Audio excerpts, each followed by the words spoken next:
So coming down the hill before they turn, drifting left, and then begin to raise back. There's a huge amount of undulation. We were talking about the great thing about this circuit, because you're coming out through turn 4 in the 963. The great thing about this circuit is that elevation change. That's what separates it from so many other anodyne tracks you would see. Remember we talked about doing Amsterdam when you just got out of that car, and their tactic's easy now. It's flat out.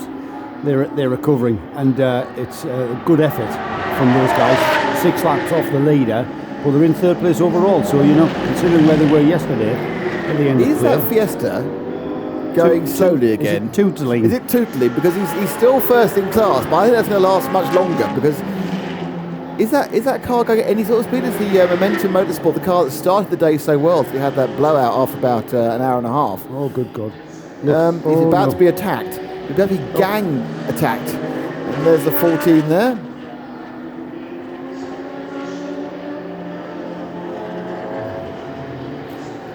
Less than 3.5 hours of the Mugello 12 Hours to go here on Motors TV, on radiolemon.com, and on the World Wide Web.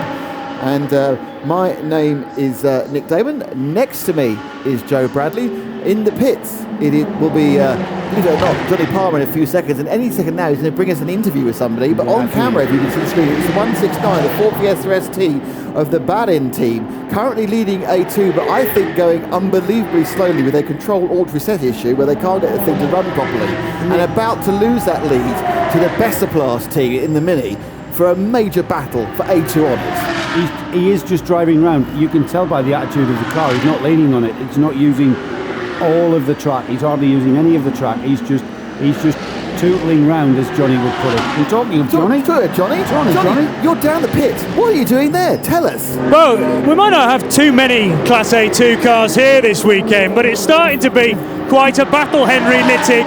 Your Mini Cooper, last time I checked, was something like 16 laps off the lead. It's now only 5 laps between you and the Ford Fiesta. Yeah, I think it was 22 laps maximum. We had to change the engine overnight and get this 10-lap penalty. And now we are pushing hard. Yeah, we also expect more A2 cars here, maybe 5 or 10. Now there are 2 cars, but in the end you have to see the checkered flag, and that's it. It makes it very interesting, though, when your opponent has hit big problems. That car, for many laps, going around very slowly indeed, the Ford Fiesta. Yeah, I saw him mostly with a white flag, so we saw maybe he had a problem, but this timed lap actually was not so fast. But so we hope to catch them until the end. If our car managed, of course, go to the end. You never know, some technical failures that we have yesterday or just in the first round. We have some turbo pressure problem. So we keep pushing and we will see. It's Franjo Kovac in the car right now, but you've got a guy from Croatia, a Swede, and you from Germany. How do you all know each other? Pardon? How do you know each other, all 3 drivers? We drove Mini Challenge for many years, so we are used to drive this Mini more or less on the limit. So no Porsche, no Ferrari, only Mini, so it's just fun for us. And Franjo is a team chef and built I heard, legendary Bessaplast Mini. I heard, because everybody knows the Mini for years, and of course it's a small car, but it's every time fun to be here and compete against other cars, and it's a great fun to drive with Franjo and the other guys. And we know your car because it is a regular in the 24-hour series. Yeah. Does that mean you'll be at Silverstone in 2 weeks' time as well? Unfortunately not. There's not too much time for preparing, so maybe in Zandvoort or after that in France, Barcelona for sure. But Silverstone, unfortunately not, no. But you will do a bit more driving in the Bessaplast Mini today, and then maybe at Zandvoort too. What? You will do a bit more driving today in the car? Depends on the time which is left. So Franjo is in the car for 1 or 2 hours, I guess, and come Frederick again. If there's some time left, of course I'm in. But otherwise I will be happy if they finish and see the flag. That's all we are for here. So with 2 cars, you have no other goal to to come to the checkered flag. So that's it. And we are limited with the time. It's 2 minutes and 10, so we could go maybe 1 or 2 seconds faster. So we have to take care when we go to the straight, have a fixed point, 2:02, and then maybe it's just over 2:10, so it's a bit difficult to keep the car above the time limit. But till now we didn't go under, so we don't get a penalty. Henry Littig, thanks very much. It might be on page 3 of the timing screen, chaps, but it's going to get quite interesting in Class A2, I reckon. Thank you, Johnny. And, well, that's the end of Johnny's debut. You can cut now and then we'll replace you.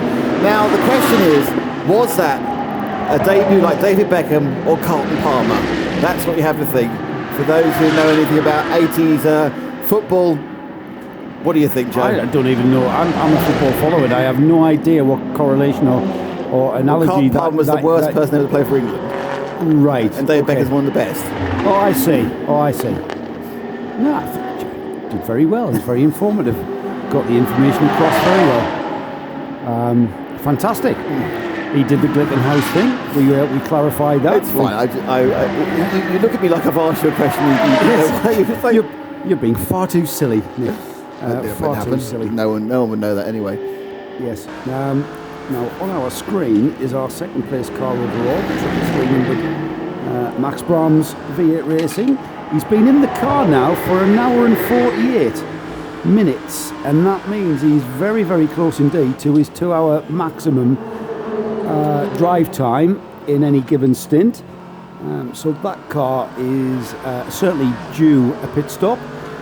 He's effectively 2 and almost 3 laps off the lead lap. It's still the number 14 Joe Osborne driven Optimum Motorsport Audi R8, and 254 laps completed by our leader. And Max Braams will come through and give us an indication of just what the gap is. And very, very busy out there now as we've got the number 10, the Hofer Racing car that's 3rd overall, getting mixed up with the 41 car. I wasn't going to say slower traffic because the car in front of him was another SLS Mercedes. 41, the HTB Motorsport car driven Mr. Bosey threw itself into a gap that wasn't really there, or perhaps had been there and then wasn't by the time he went for it. It's one of those very dynamic situations. Now we're in car with the 67 GDL Racing Mercedes, and from that view we saw that one of our front runners, the 4th place car overall, the 963 Heineken driven GRT Glasser Racing Lamborghini, our pole sitter, 4th in class and 4th overall, is now in the pits and has been for 4 minutes, and it was still being refueled. Now that's quite a lengthy pit stop to be at that stage of the stop. He was still in the fuel station, still in the service station, so that recovery drive from that. And there's not enough people who've blocked out all the pit stalls. So no, not at all. I'm very surprised. The fact that, I mean, you know what? When you drive in there, it's that. Now he's at the pit garage. Now we see that car being serviced with a different driver, a new fresh driver, and a fresh set of Hankook set of tyres going onto that car. Now he must have been held up at the service station, and really when you pull into that the fueling area, it's down to, it's a bit like when you pull into any service station, who do I get behind? Who looks like they're going to be quickest in the refuel process? Does this person know how to use the auto pumps? Oh no, she's dropped the card. Oh no, he can't. He can't find the fuel cap. He's not opened the thing. Oh no, he's around the wrong side. He's got to try and edge the car and then pull the hose right across. Oh. It was exactly like that, Nick, probably, and that's why let's see what his pit stop time is. I think they've stopped the clock at 4 minutes and 58. So that it's a you know what, that's a shame, because that's about 2 minutes more than perhaps they had to deal with in any kind of pit stop. They have got a bit of a lead. I'm going to wait and see, because the lead, when I say lead, the difference between 4th and 5th is what I'm talking about, and it's the Lafargue-driven IDEC Motorsport or IDEC Sport Mercedes that is that car's now battling with, and it is in fact the number 17, which is the first of our A6 ARM runners. So not quite in the same class, but certainly an overall placement. I would imagine as an ARM runner, you would want to be getting towards an overall podium slot, which that number 17 car has certainly got in its sight. It's not that far away from it. There we have the 963 car back out onto the track, and it has lost that position overall to the number 17 Mercedes. So the number 17 Mercedes is an hour and 24 into its current stint. So that car will have to give back that position when it pits. Now we're getting towards pit stop time for the 333. We're an hour and 52 in. Remember, drive time is only allowed to be up to 2 hours. So we are less than 8 minutes away from that number 333. Max Braams it is that will have to hand over the car to someone else. He's getting towards the outer limits of his driver stint. 3 laps down off the leader. Max has got a maximum of another 9 minutes or 8 minutes, so he'll be in the next 2 or 3 laps. They did a splash and dash during the Code 16. The second one is the second of 2 very brief Code 16 in the last couple of hours. The Audi has tended to run about an hour and 16 to an hour and 25, so in fact it won't be long before Joe Osborne comes in again as well, so they're going to get onto a relatively similar strategy at this point, but it just emphasises that the just shy of 3-lap lead that Joe has is a very genuine one now after the rotational situation we had earlier in today. Well, it's genuine insofar as well, Nick, that as he pitted, whilst he was pitted, he went Code 60, so he was allowed to pit effectively under Code 60 conditions, but outside of Code 60 pit stop regulations, which is what I'm talking about there is under Code 60, you're only allowed to refuel half of your allocation. Whereas Joe Osborne, or I think it was Ryan Ratcliffe at the wheel of the car at the time, was able to get a full allocation of fuel under Code 60 conditions. And that, sir, is pure luck. You cannot target that one whatsoever. Everybody needs a bit of luck. Yeah, absolutely. You know, especially in an endurance race, there's so many things that can go wrong when not in your control. But a little bit of luck's always a good thing. So you can know it. Still a lot of racing though, over 3 hours left. And then there's going to be a fabulous podium ceremony. And there's going to be an absolutely outstanding podium ceremony. Not as theatrical, I've got to say, as some people that we might have seen. We're talking about. But certainly entertaining. Okay. Do you think I should open with a song? Do you know what? If you did, I would love it forever. And you can choose your own song. What's it called? Northeast Ditty. A Northeast Ditty? Yeah.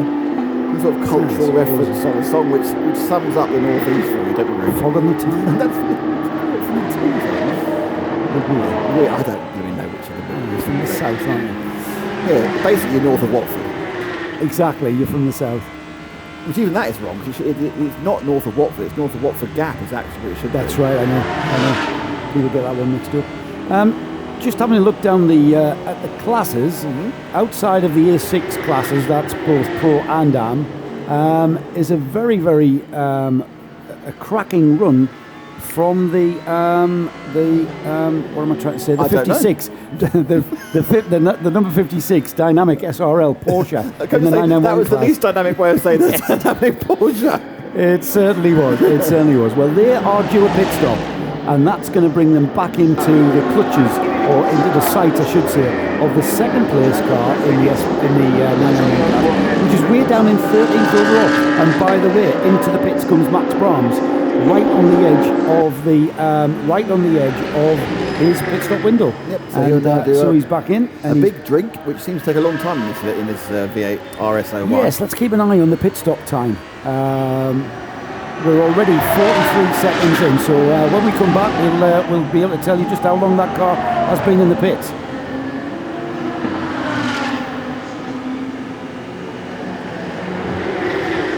So with the 333 Renault RS01 in the pits and being refueled, we speculated, Nick, that the car struggles to refuel. Now, we're not talking about exotic refueling equipment here. We're talking about pump standard, service station standard pumping. And you know yourself, if you get the nozzle in wrong, you get your nozzle in wrong. Get your nozzle in wrong. Yeah, it can keep shutting off, can't it? It get you in terrible trouble. And I wonder if that's the problem. And there could be an unexpected spillage as well. Yes, blowback and stuff. Yes, if you're lucky. Yeah. You have to ask for that, obviously.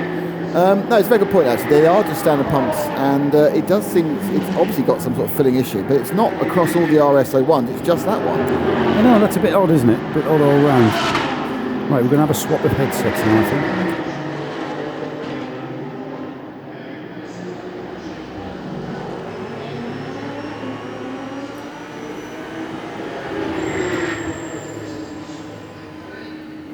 So 1 hour and 13 minutes into the driving stint of Joe Osborne in the leading number 14 Optimum Motorsport Audi, with the second place car in the pits and has been there for 2 minutes and 15 seconds, and the clock is still ticking. We were speculating, and we were joined by Johnny Palmer back in his proper seating area. This is a little bit of the habitat I'm used to. Yes. A safe environment where nobody can Safe see me. environment. You can't be run over as well, Nick. And that. Did you enjoy that then? Was Oh, that no, it was something good Nick fun. had promised you or something? It's something I owed Nick from Zandvoort last year when we said, oh, let's rotate so that I get at least an hour in the pits, and then I went very shy and said, oh, I've got technical issues, I can't do it. And Bruce and Nick were a bit put out, I think, that I didn't share the load, the pit lane reporter load. So Nick remembered that, and I finally paid him back nearly a full year on. Demarcation, though, mate. Oh, it's good fun. No, to be honest, it's good to get down there because you're seeing the race from your perspective, and I think, you know, when you hand down to people, you just leave them to get on with it, and to actually have to do it yourself. It's like a good football manager. It's always good to play a player in a few different positions so that when they pass the ball to the left wing, they know how it feels to play on the left wing. Mate, I've got to disagree with that one. If you're a central defender and you put on the left wing and you're expected, you know, there's the ball, mate, go and run for it. That's what Martin O'Neill did. Is he that said, right? I like playing strikers in the left wing position, central midfield, because then they know, if you're a central midfielder, where the best place that a striker needs to be, because they've played in that position. I feel more educated for that last hour. I bet you do.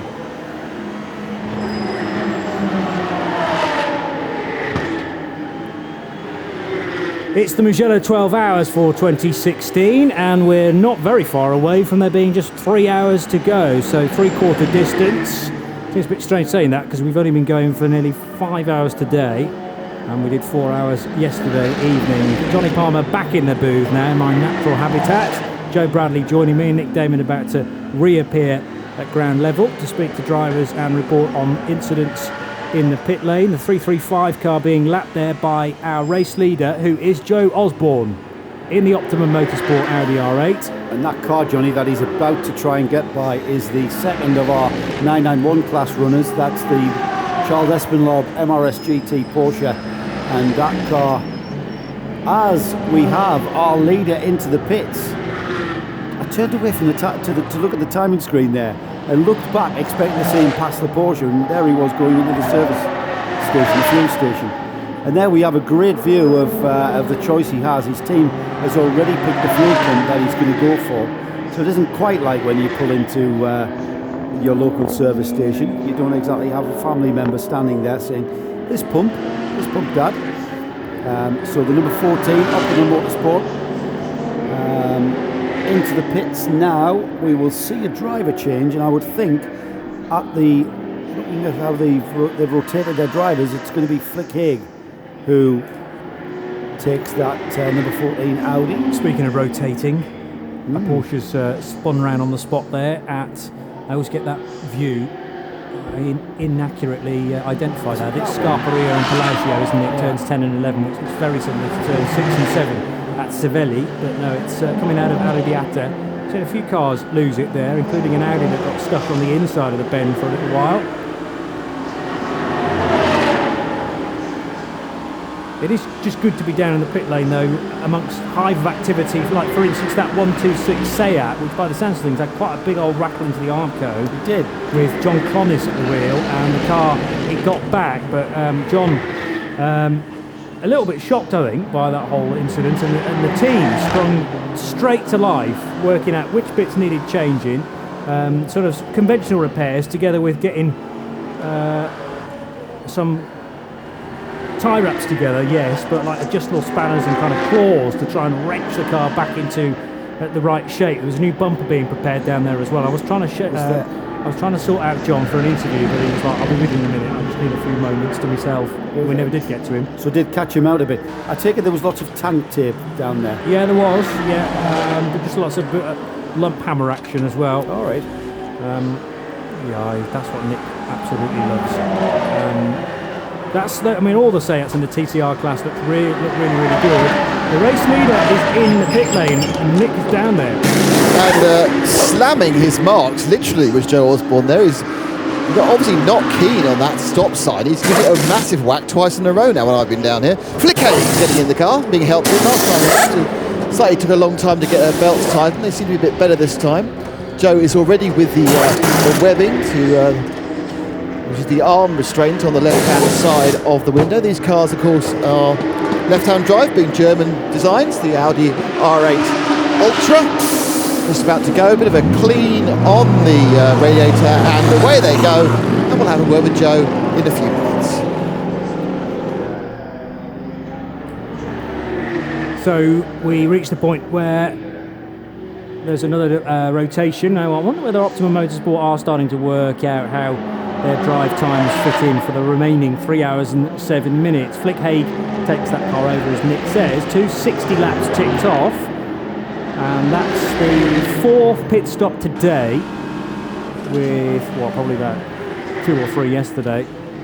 And Flick now can be in that car for a maximum of 2 hours. Nicky Pastorelli, by the way, having completed 257 laps as we stand, is on board the V8 Racing Renault RS01. Back to Nick Damon to have a word with Joe Osborne, fresh from the 14 car. Yeah, Joe's stepped out. I spoke to you one rotation ago and it was all nip and tuck and not too sure. Now you're 3 laps ahead. Yeah, not quite sure. We're just very metronomic at the moment.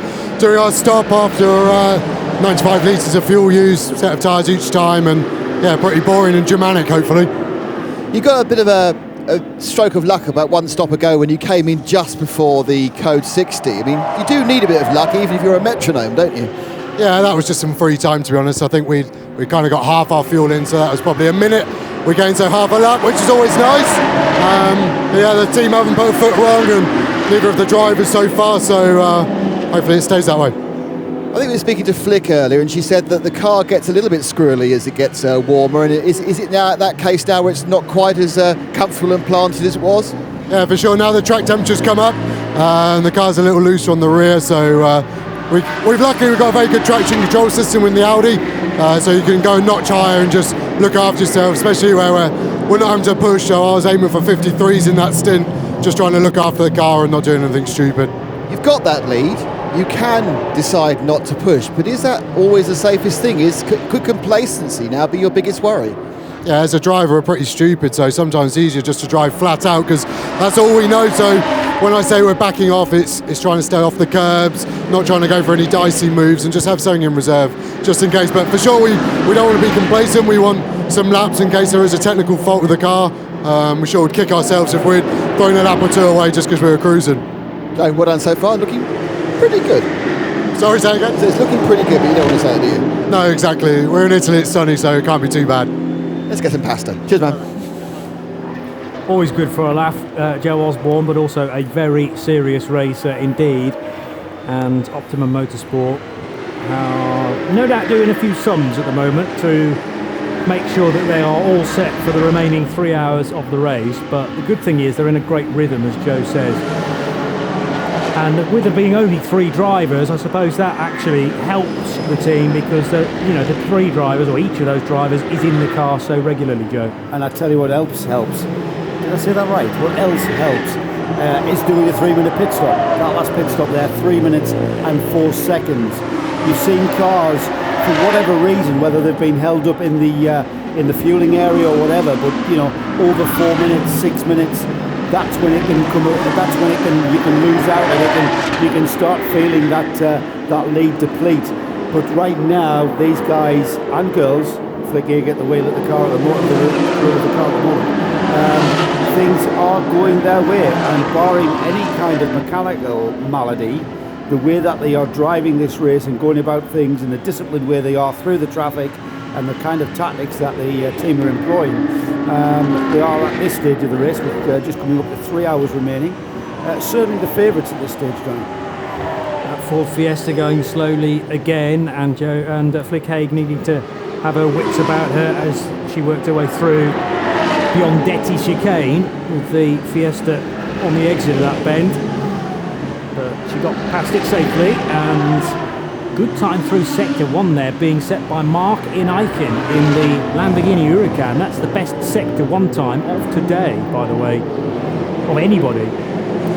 Talking of fastest sectors in the light, we've had the fastest lap for the 333, the second place 333 numbered V8 Racing Renault RS01, Nicky Pastorelli, now at the wheel of that car.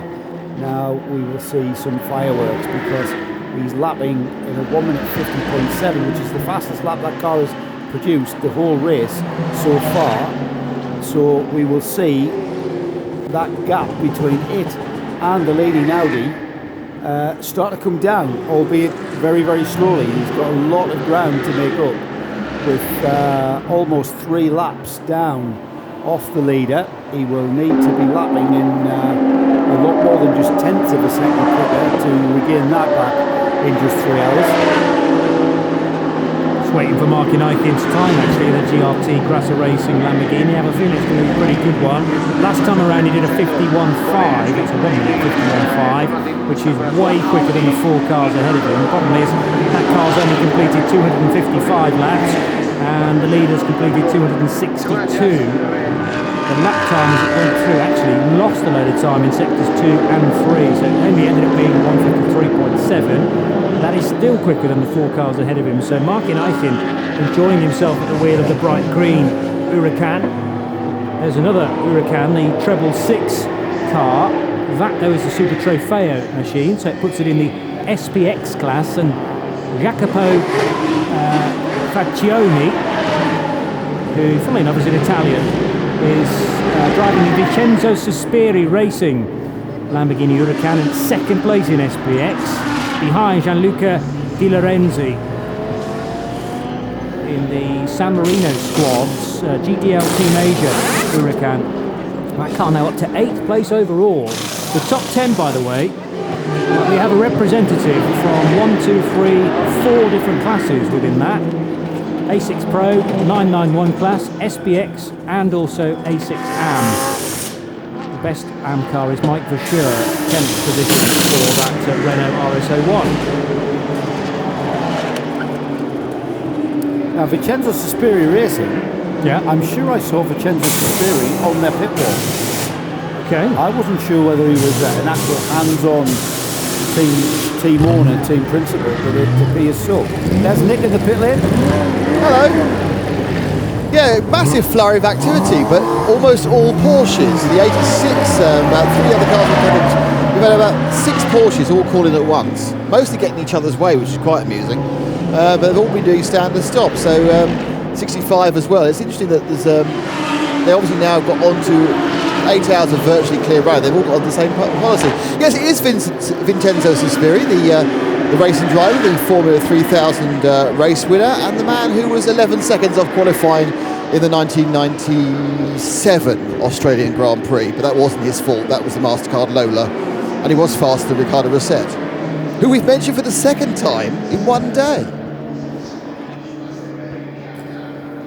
3 hours to go. There is the 78 MRS GT Racing Porsche, still leading its class. Second in class. No, second in class. Yeah, and I'll tell you why. It's because the number 56 car that is now now the 56 car has just pitted. Yeah. Now let's have a look. We were waiting for that car to pit. It's now got Mercatelli at the wheel, and it's on 253 laps. Charles Espinal.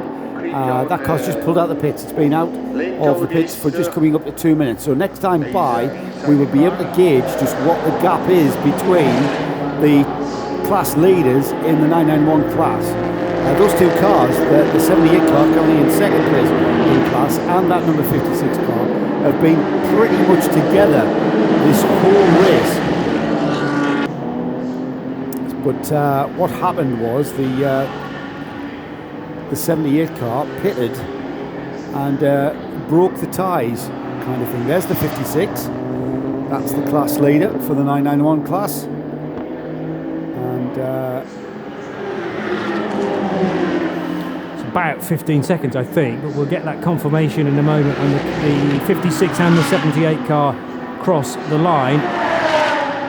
but it does look like the 56 car has the advantage. Niccolò Mercatali at the wheel of that, and about 36 seconds behind Bryce Bossi, who is the man driving the 41 Mercedes. But Charles Espenlaub is the one that the Italian squad, Dynamic SRL, will be keeping a keen eye on. 3 Americans in the MRS GT Racing Porsche. Espenlaub, Charlie Putman and Joe Foster joining that squad for this weekend. It's normally, or has often been, Dutchman Javier Marson, but he's not here this weekend. Nevertheless, the 78 crew are certainly troubling the 991 race lead, but don't have it at the moment. 2 hours, 57 minutes and 30 seconds, 20 seconds still to go. We're getting to that window now, Johnny, where time has run out. You haven't got time to gather anything back if things don't go your way. Now, we're going to go down to Nick, who's about to talk to a man who was perhaps one of the most promising race drivers to enter Formula One. When he came out of karting, and for me, one of the lost talents to world motorsport and certainly Formula One. Nick, who am I talking about? You're talking about Vincenzo Sospiri. Vincenzo, it's lovely to see you here at the Ventic event. We were kind of chatting among ourselves. Are you one of these racing driver managers who just sits around, or are you very, very involved with your team? We just carry on, we work hard. It's nice to be here. It's my first time as this experience as a team manager, a team owner for the long distance race. We look after some drivers in the past, we are still doing now, and being in the GT cars for me is something, it's a pleasure. I always been in a single seater in the past, but I believe this is the future for motorsport, this is the future for the young driver, because there is more future here than unfortunately in Formula One. So how much GT driving have you done, and how much are you going to do? I've done in the past a little bit. I did some GT, I did Le Mans with Toyota Works team, I did some other races with GT cars. Not many, but some of them. I will be 50 in October. That's very young, I'm 51. Yeah, but when you're 50, you go back on arm again. If I go in the car now, I'm platinum. And I'm not strong enough to be platinum, so it's better to wait until I'm 50. Then I probably will get back in the car. So how did you come to be running this team, this Lamborghini Super Trofeo car? How did that all come about? Well, my idea was to go into GT last year, and I spoke with some manufacturer, and then I got on very well with Giorgio Sanna, and he explained to me everything about their project with Lamborghini, and also we are actually the Lamborghini Young Driver development, the Young Driver program we have for 3 years, and that's how I got into the GT with Lamborghini. Now, obviously one of the world's most famous Italian drivers. What's your feeling about Mugello? Is it one of your favourite tracks? Mugello is very special. It's one track where the driver can make the difference, and it's an unbelievable track. It's just a pity there is no many way to come in from the road for the spectator like that. But I will be very happy if one day the Formula One will be here. I think we're all very happy. It's a fantastic place with weather like this. What can you want? Thanks, Vincenzo. It's beautiful. Thank you to you. Can I tell you my Vincenzo Sospiri story? Yeah. I don't even know this, but Vincenzo Sospiri has been very, very successful in Formula 3000. Not being very successful was a certain man called Damon Hill. And about a few years later, when he was about to make his F1 debut in 1997 with the disastrous MasterCard, he was asked how come as a Formula 3000 champion he was just about to debut with a terrible team, we didn't call it that time, and Damon Hill was the world champion. And he said, I won't do the accent, it's very simple. He said, his father was a Formula 1 world champion, my father was a chicken farmer. Yeah, very true. 100cc World Karting Champion in '87, which is a period when I was racing 100cc karts. That's why the man is legendary in my head. Where did it all go wrong, AJ? For me and Vincenzo the same, mate, yeah. Vincenzo's not doing so badly. Neither am I, mate. I'm at Mugello in the middle of March. Well, thanks, Nick. Well, we seem to have lost him there. Get your iRacing, you managed to get your iRacing licence back after problems, so that's good. Yeah, 2 years after Hindhoff demolished it, you mean? Yeah. Yeah, just have a try of this, John. It's really good fun.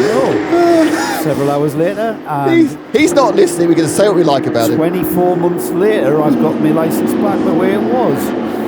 But yeah, I don't think we've done too badly. We're in Mugello as well, Johnny, enjoying the sunshine. Weather beautiful out there, isn't it? It certainly is, yeah, and great to see some of the really quick drivers on board the cars at the pointy end of the field, like Nicky Pastorelli, like Kenneth Heyer, like Christian Engelhardt, who now drives the 963 Lamborghini Huracan. It was good to see there Nicky Pastorelli trying to work his way up the inside of Engelhardt, who should be giving way, in fairness, with blue flags waving. That treble 3 car has done 264 laps. It's in second place, but trails the 14 Optimum Motorsport Audi.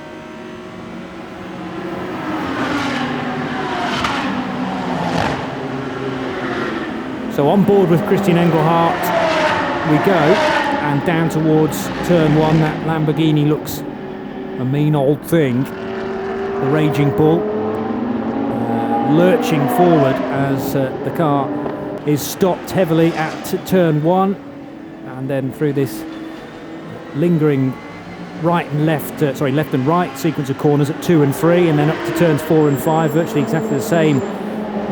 Braking, turning left at 90 degrees, turning right, and then finally you can let the power of the car come into its own for a short blast before you've then got to be slowing at Casanova, down the hill through Savelli, and the lowest point of the circuit at Arrabbiata 1, and then it is a steady climb up towards Caranchao, the highest point of the circuit. Actually, no, a bit further on, earlier on in the lap is a bit higher than that, down at turn Poggio Secco and onto Materassi. That's the highest point, and then Caranchao leads into Biondetti as you head downhill through Borcini, and that's the left-hander, a little more than 180 degrees to bring you onto the main straight once again. So this is the high-speed chicane.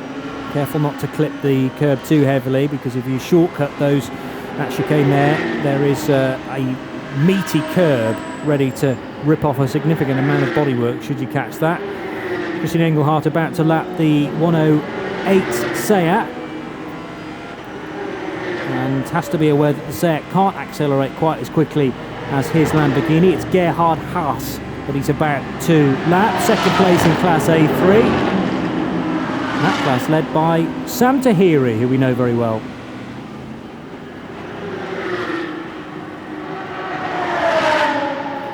...268 laps completed, 2 hours and 50 minutes to go at the Mugello 12 Hour for 2016. It's round 2 of the International Endurance Series, brought to you by Krovantic, the Dutch promoter, and this is all part of the 24hourseries.com. International Endurance Series, by the way, FIA approved as a championship. That became the case last year, and it is a 6-race season for a GT car. Trialling this year a 3-race calendar for the Touring Car Endurance Series, hoping to make that a 7-car championship next year as well.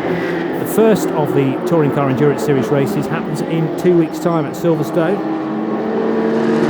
We hope to see 1 or 2 of the cars that have appeared this weekend, but also an awful lot more that haven't made the trip to Mugello. Interesting chatting to Henry Littig, who is one of the drivers in the Bezoplas Mini Cooper, who said sadly the Bezoplas won't be at Silverstone because of the turnaround just that little bit too tight between here and Silverstone. Yeah, I mean, very much see why all those Clio teams have not come to Mugello. Yeah, okay, it's sad that they're not here this weekend, but it will bolster the grid in the centre of England 2 weeks' time. If you think about it, Johnny, you're going to be, cleared up and out of here by tomorrow. You've then a week got to be at Silverstone a week on Tuesday. You've got to get back to base first of all, and that could be further east than here. Yeah, that's right. So you could have a base in, I don't know, Poland, Austria or Poland. Yeah, there's also Polish teams here. Yeah, certainly. Then you've got to get from back to base, strip the whole car down, rebuild it, lifing the components, as we said earlier. Then you've got to rebuild it, and be at Silverstone. And again, if you're travelling from the far end of Warsaw or Krakow or somewhere, or from Slovakia or wherever, drive all the way to England, which is a 2-day trip, overnight. Yeah. Logistically, it's impossible. Yeah. Logistically and operationally, it's impossible, and that's probably why we are seeing a depleted A2 class and the like. But I got the feeling from Gary Willems on the grid. Nick spoke to him before we got going this morning that will be addressed in 2017, and they'll make sure that there's a little bit more of a window between the rounds. Yeah. That's the only way it's going to work. Yeah. But I think they were a little bit hampered as far as Silverstone was concerned in finding a free date. They'd already announced the Mugello date, as they always do, almost as soon as the previous one is finished. And then they sort of inherited or took over the Silverstone date, which also already existed. So, they this time last year, the Silverstone event wasn't planned. So I'm sure that they'll... I mean, what do you need? Do you need a month, Joe? Is that the minimum, or could you do it in 3 weeks? I mean, even 3 weeks, I would say, is really tight. A month, yeah. But 3 weeks, probably yes. It depends how big your outfit is. It depends how many people you have back at base. Cost aside, if you're going to do it, then you've got the money to do it. Cost aside, this is purely on timing, is what I'm talking about, and the logistics of it in 2 weeks. It's not even 2 weeks, is it? It's less. You've got less than a week with the car, and then if you take off the travelling and stuff. 3 weeks is a bit of a push. 4 weeks, definitely.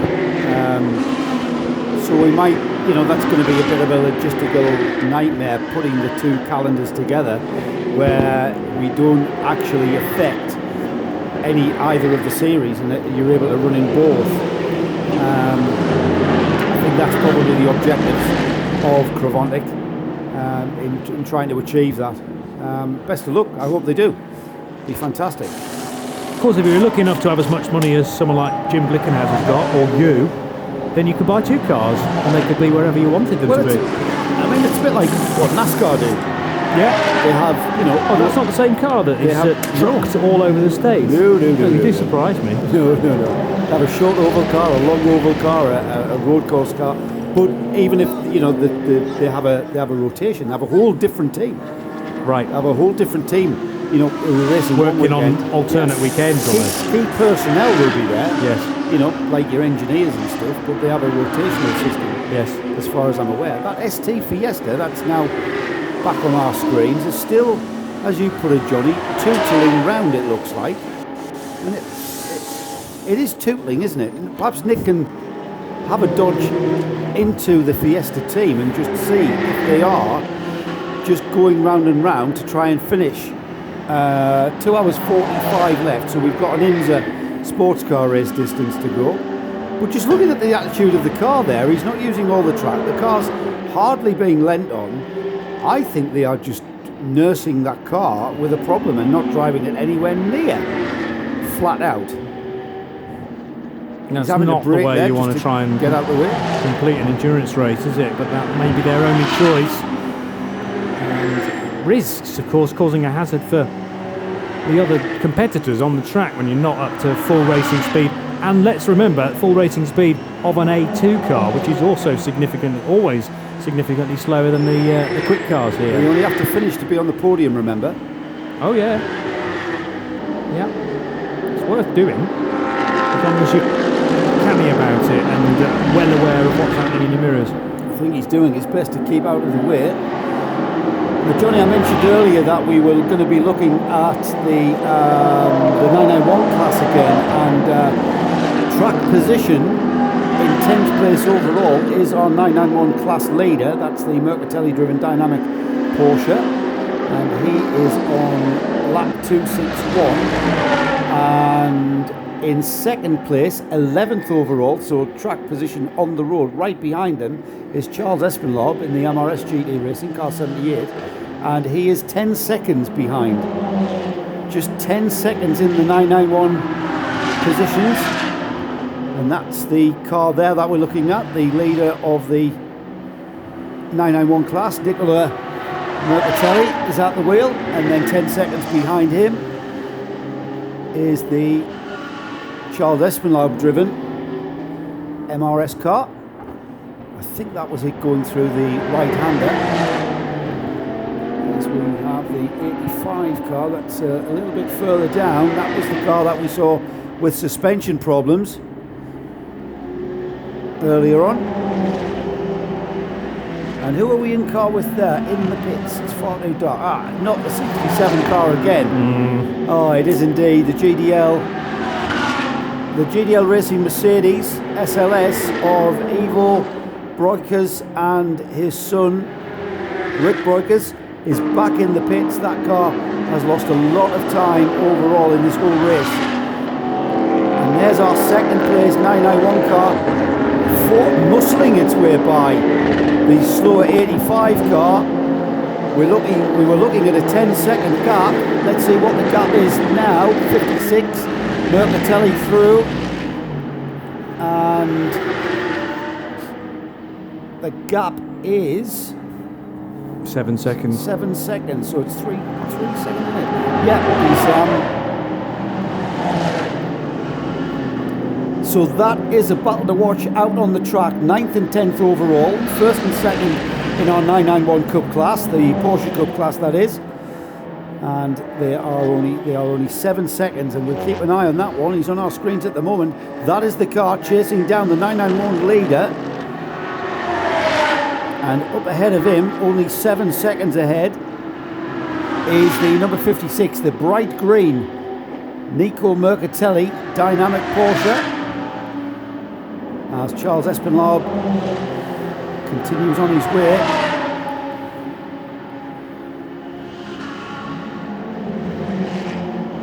Fastest lap of a 1:55.5.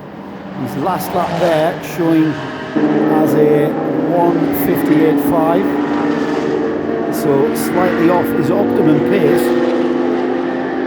Now that is the leader. That is the leader of the 991 class. Car 56. Nico Mercatelli being held up somewhat considerably there by back markers. And who is that just off screen?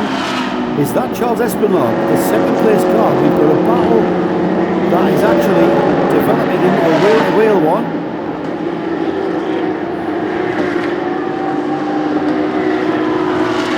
Yeah, there's the green 56 that leads the class, and not very far away is the advancing Charlie Putman. No, Charles Espinlaub. Is it Espinlaub? Okay. Now then, right. there was the leader. There is the second place car crossing the line now. Car 56 in a 1:56.0, and across the line only 4 seconds in it, Johnny. So down from 7 to 4. He's taking chunks out of the gap. Charles Espinlaub will know that he's got the class leader who he's chasing, not being able to optimise his line through out of turn 1 and into 2 and 3, Luco and Poggio Secco. They're already out of Poggio Secco and heading down towards Materazzi. The very fast left-hander, followed immediately by Borgo, the right-hander. Then we've got the short straight towards Casanova. They're on that straight now. He brakes for Casanova, which is a sweeping right-hander. Sweeping downhill now. Then into the left-hander, Cervelli. And already round the Arrabbiata 1, and now into Arrabbiata 2 is the leading 991 class car. Blue flags waving. Between the two of them, by the way, is the Tank-Tastic 126 Seat Cooper, which is back out on track, I'm pleased to say. That was the one that clonked the barrier pretty heavily with John Clonis at the wheel, and John's clambered back on board. They've done an awful lot of work to that car, including fit a new front bumper, but that was immediately obscured with a load of tape to make sure it's been attached correctly. It's way down in SP3 as a result of that. I think it was running pretty high up in that class before the incident. John Clonis, 47th overall, 7th in class. But what about this scrap between Charles Espinlaub, who is catching up with Niccolo Mercatelli, the lead in 991? Yeah, and as this battle develops, Johnny, let's just consider as well, they're not just contending with slow traffic in the lower classes ahead of them, they're also contending with the faster classes coming up behind them. and we saw that in perfect television magic. There we had the Esplanade bringing it home to us, just how difficult the problem is for Esplanade, who was chasing down, driving absolutely flat out, trying to catch the 65 Porsche, and right in his mirrors. Firstly, he had to deal with the 777 Mercedes SLS, and then he had to deal with the 55 Aston Martin. That was all over him. Now he's got a car in front of him that he can get by pretty swiftly. It's a similar Porsche Cup car. Let's have a look and see what the timings are. See the message on the screen, Joe? Car treble 3, and I think that means and car treble 6 are being issued a 3-minute time penalty for driving behaviour. Now, I'm not sure whether that's because they've been involved in the same incident, or whether Nicky Pastorelli and Jacopo Facciani have been up to no goods kind of separately around the track. But nevertheless, Nicky Pastorelli, this is the second place car, number treble 3, having to come in within probably the next 3 laps to serve a 3-minute time penalty, which will put it down to second position, I think, although he's got 2 laps on the car behind Kenneth Heyer. He may be able, Johnny, to soak that 3-minute penalty up within a pit stop. That's what we've seen the teams do. So you do your fueling, you do your pit stop, and then you go to the time penalty box and serve a 3-minute penalty though, and that's going to be 1.5 laps effectively. Right, as we go in car with our overall leader, the number 14 Optimum Motorsport Audi R8, we've left the battle for the 991 class just as the Charles Esplanade driven number 78 car has come up upon the number 56 Mercatelli driven Porsche. They've lost track position to the 55 Massive Motorsport Aston Martin, which is recovering. That is in a different class altogether. As Fliquet continues to lead, she completes 276 laps there in a 1:54.7. Now, lapping faster than her is our second place car, albeit 3 laps down. But as we've just been told, that car now, the 333 Pastorelli V8 Racing Renault, will have to take in a 3-minute penalty. Here we have the 991 leader, and there is our 991 second place. So that now an on-track battle that we can see.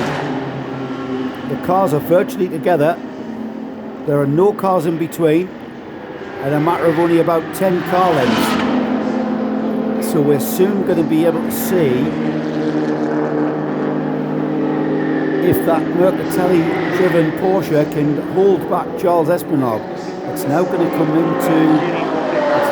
down to just how well the drivers can drive. And the 56 car, being held up massively by, I think it was the 65 car. That now holds up the 78 Porsche, almost coming together there with the back marker.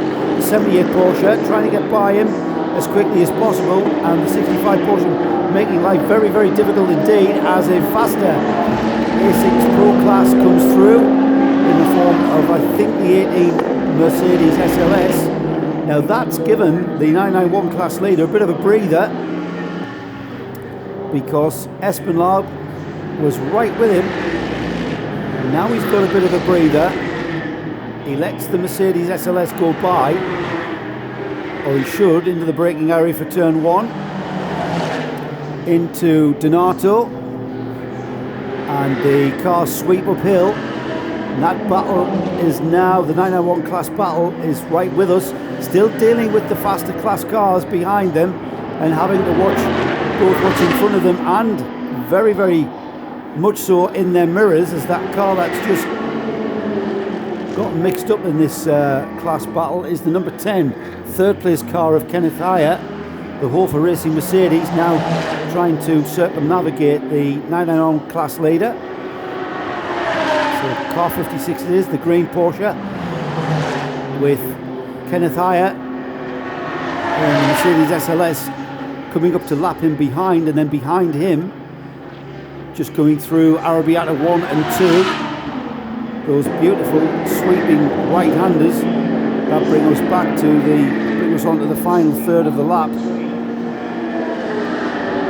And through Sospiri and Pelagio, and heading down to the sweeping downhill 180-degree Corriento, and then out towards the final turn through Biondetti 1, Biondetti 2, which is a left-right flick, and then Bocchini, I should say, the final corner of Mugello. And now we have the battle for the 991 class coming together on track. Car 56, car 78. That's Mercatelli in the green Porsche, Charles Espinal in the white car with the United States of America flag, the stars and stripes there is the livery of the Espinal car, popping up over the brow of the hill on the start and finish. Both cars into the braking area of one. They turn through and into the corner sweeping majestically uphill. They are into Lucro, the sweeping uphill left-hander. They'll then turn sharp right through Poggio Secco, down the short straight to Marazzi, and just diving down the inside of a Seat Cooper, the TCR class car. Gerhard Haas at the wheel of that little Seat, the 108 car, which has had its various dramas today, but thankfully it's kept out of trouble over the last few hours and hasn't appeared on screen an awful lot, which suggests it's been ticking off the laps. This is really spicing up nicely there at the head of the 991 class. These cars battling for 10th and 11th overall, but Mercatelli and Espinal only separated by 1.1 seconds at the start of this lap, probably even less than that now. Espinal clearly quicker in clean air, but it's all about whether he can find the gap to get by Mercatelli, and this is just this phase of the race, remember. We've got 2.5 hours to go. If he was to get by, so that's one more driver change. Just looking at the stint times, and we have Mercatelli, who has been 29 minutes into his stint, but Charles Espinal is an hour and 5. So we're going to see the number 78 car pit before the 56, and I would imagine Espinal will want to do that from a position ahead of the 56 car and in actually take the lead of the class before he does pit. Just still dealing with back markers, Johnny. Very easy to catch him, but it's going to be a whole different thing, as we often say in motor racing, to either force a mistake from Mercatelli or just generate an opportunity maybe from traffic, hustling him into a bit of a dead end as far as behind one of the touring cars perhaps, and leaving him very little space then to alter his line. And you can often use, Hindhoff uses the term using a bit of a back marker as a pick. An American football term. I'm not a fan of American football, but you use them as a pick. You basically balk somebody or push them over to the right hand side of the track where there might be a back marker, and then they can't cut back in again because you're alongside and you're through. It's a clever bit of tactic. I don't know what he means by it, but I'm thinking, when you say that, I'm thinking of the kind of thing you'd start off digging a hole with. A toothpick? But you wouldn't dig a hole with one of those. No, a pick. Oh, pickaxe? Yeah, pickaxe. Yeah. No, I don't think it's either of those things. But you can play the traffic if you're canny and you get to that point of the circuit where it's maybe a little bit tighter. I'll tell you what though, Johnny, Charles Espinal is now... It's that traffic I'm talking about. Here it is, the point where Charles Espinal will want to try and get by, and he's going to use the traffic to his advantage, but likewise Mercatelli is going to use the traffic to his advantage also. And the Lotus Evora, always a racing Lotus Evora, just getting in the way there, that's the next. Now that car's GT4 spec, so the Cup cars should be, the Carrera Cup 991 cars should be, and they go either side of the Lotus Evora, not quite. Both dive down to the left of the Lotus as this one continues then for the 991 class.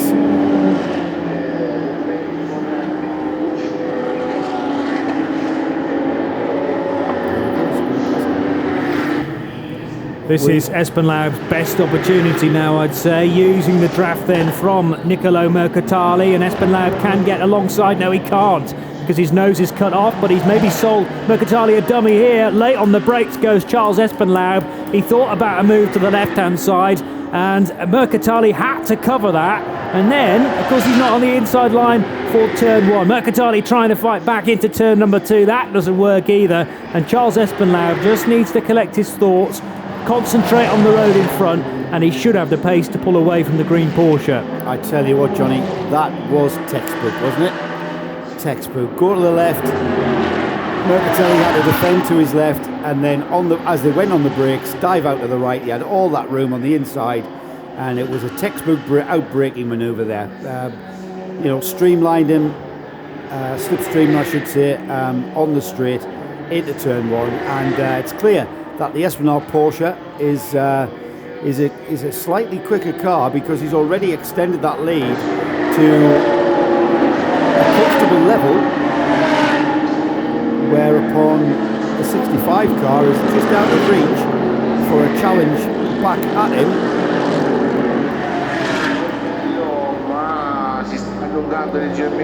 Also relatively close for 6th place at the moment between Bryce Bossy and Vasseur. So you rejoin us now with the Mugello 12 hours, 2 hours 27 minutes, and we have had a change of place in the 991 class, where Charles Espenlaub had an absolute textbook out-braking manoeuvre into 1, and now we see Charles Espenlaub in car number 78 extending that lead, and he will show us class leader for the first time. He will show us class leader in the 991 class. Now, this time through, Mercatali, car 56.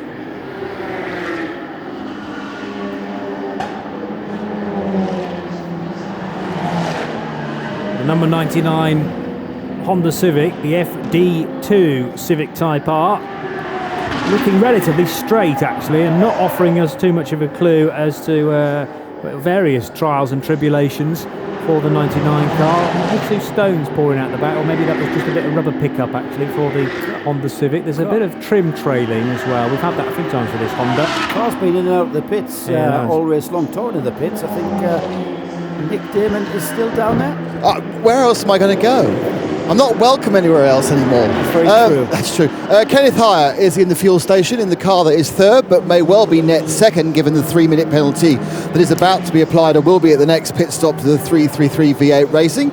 He has a slight issue in that Corroy's are directly in front of him, and the blue 145 directly behind him are both undergoing pit stops at the same time. So it won't be an easy flow through for Kenneth when he finishes fueling, and it looks like also they're thinking about potentially doing brake pads as well.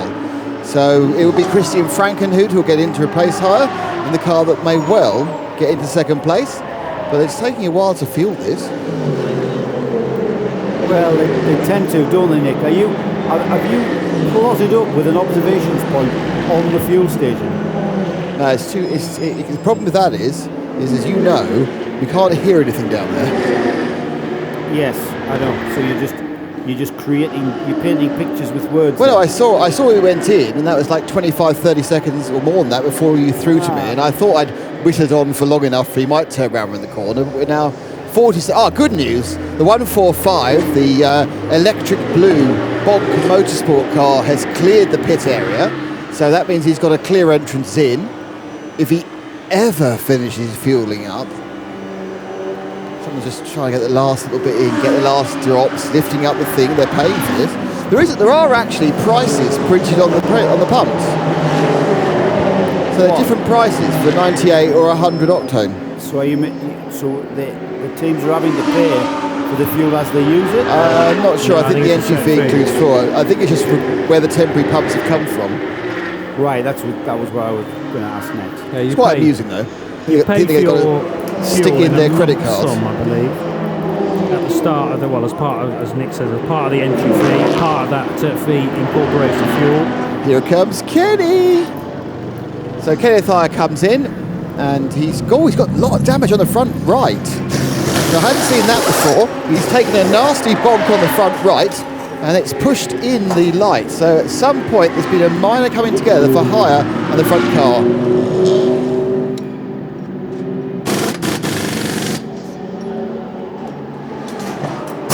So live down here in the pits at the Mugello 12 Hours, we have Kenneth Heyer, the car currently in third, had a bit of damage on the front right, and he's also having a front brake pad change taking place as well. So this will be a slightly longer stop. Christian Frankenhood is getting in the car, Kenneth Heyer is getting out. This will be probably the penultimate stop. One more will stop to get them to the end.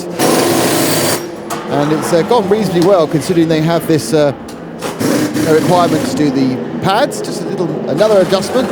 Down it goes again. They have to get pushed backwards, unfortunately. It's wasting time because the Core Oyster GT4 Elise is blocking their exit. So not a particularly smooth stop by any, always run over a screwdriver by any means, but he has a couple of minutes in hand because the only rival he can realistically get past is the 333 V8 racing car, and that needs to serve a 3-minute penalty. Guys. Well, the timing screen, Nick, still has him in the pits, and the clock is ticking. It will stop ticking when he exits the pits, and I'm just looking at the clock now, and it stops at 4 minutes and 38. Now, 4 minutes and 38 for a pad change and a refuel and drivers and tyres. That's pretty hot from the Hofer team. Yeah. Hofer Racing doing Well an absolute practiced. sterling job there. Very good indeed, the Hofer Racing squad. We saw the state of those pads when they came off, Johnny. They were just flat bits of metal. They didn't have any braking material on them whatsoever, by the looks of things. I know that Nick's down in the pit still with Hofer Racing, and very shortly we'll be able to hear from Kenneth Heyer. After that, I think I'll give you a rundown of the classes as well, and give you class leaders, where they sit in the overall order. But we know Flick Haig continues to lead after 283 laps completed. Nicky Pastorelli will have to come in at the end of this driving stint for him, but then the next driver to take over will have to serve a 3-minute penalty, which will take the treble-3 running through the out of the podium position. Straight back to Nick Damon, who has Kenneth Heyer with him now. From the number 10 Hofer Mercedes, the car currently in third. First of all, Kenneth, I came in, noticed you had a bit of damage on the front right. You pushed in the light cluster. What happened there? Yeah, I touched a smaller car. Sometimes it's really difficult. You go with 4 cars into one corner, and I go outside, and in the left was the HTP car. So the small car comes to the outside, and then it was a little touch. So no big issue. I think the small one has no problem at all. So everything is okay. We are on the plan, already on the podium level. So we will see. Because of the fuel consumption at the end, if we finish second or third, we will see. Now, you probably don't know this, but your major rivals for second place, the 333 car, have a 3-minute penalty. So that puts you into play. Now, I take it that Christian's going to run an hour and 45, and then you'll get in for the end. Yeah, I think that will be the plan. I go to the end, and I don't know that they have a penalty. They don't told me in the car. No, better for us, but we have also to stay out of trouble. Now, the Mercedes SLS, lovely car though it is getting to be a bit of an old girl these days. How does it compete or compare with the modern GT3s like the Huracan and the Audi R8 Ultra? It's all about BOP. For sure, the new car in a lot of parts is a bit better manufactured, the same like when the Audi make the new one. I think for sure it's a pre-last season of the SLS, but it's really reliable. I think the most important point with the car is that we have never technical problems, so until now. And when you see all the races with us with Hofer, we finish every time with the car, so we are really, really happy. Kenneth, thank you very much, and enjoy your taking it home to the podium, hopefully. Thanks, Kenneth. So there's their plans laid bare, though they weren't that complicated with 2.5 hours to go. Thank you, Nick. And as promised, let's have a look at the class leaders. We know all about Flick Haig in the Optimum Motorsport Audi R8, who is the overall leader. But let me start with SP3, which is the class for essentially genetic G55s. You can use other cars in that field. It's a GT4 class, though, that we find those G55s in. And SP3 headed by Roberto Gentili for Nova Race. Their 55 GT4 leads SP3. SP2, Peter Turton in the LMS Engineering Audi TT RS2. That's car 206 in 18th position overall, but leading SP2.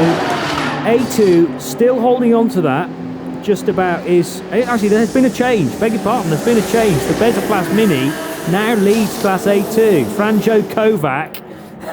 Talk about just whittling away and ticking off the laps and hoping the race comes to you. Well, Bezoplas Mini now ahead of that sick Ford Fiesta ST from Borin Racing, the French squad. And the Bezoplas Mini, sadly we're not going to see that in 2 weeks' time at Silverstone, as Henry Littick told me a little while ago, but it does lead Class A2 at the moment. Herman Bock, who drives the Bonk Motorsport BMW M235i Racing Cup car, that leads Cup 1 in 36th overall. The TCR class headed by PCR Sport, and Antonio Aristi, the Spaniard, leads that class with their Seat Leon Cup racer, 30th overall. Class A3, Martin Kroll in the Hoffa Cooper Racing BMW E46 is the A3 leader. Charles Espenlaub, a great overtake down at turn 1, managed to give him the 991 class lead. Now he leads from Nicolo Mercatali. Very intriguing battle that. We saw it build and build and build, and then Charles Espenlaub was able to draft the 56 car down the main straight and took the place into turn 1. Giacomo Barri, the SPX leader, that's from the GDL Team Asia team, the Lamborghini Huracan Super Trofeo, San Marino team, Italian driver, and SPX is their class, they lead it, and the A6 amateur leader, Paul Lafargue, in the number 17 IDEX Sport Racing Mercedes SLS, they run 5th overall. And there is the class leader within Class A. No, let me get this right. SP2, isn't it? Yeah, Peter Turting in the SP2 Audi. The TT RS2. And first in class, 18th overall, confirmed by our graphic. Thank you, chaps. A little bit of tyre pickup there. Dropping out the back of the car. I don't think there's anything crucial in terms of bodywork. It's just something that the car ran over. Smart little car that. Obviously we've got quite a number of R8 Audis in this field, but that's the only TT. And the Lotus Evora, which is a GT4 car just up ahead of it.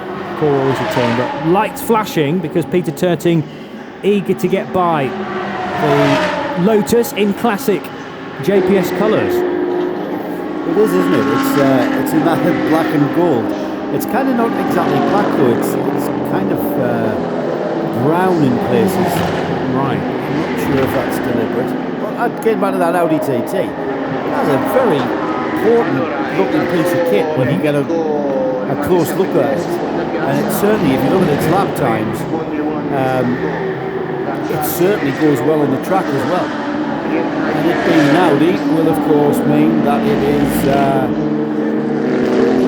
I'm not going to say it.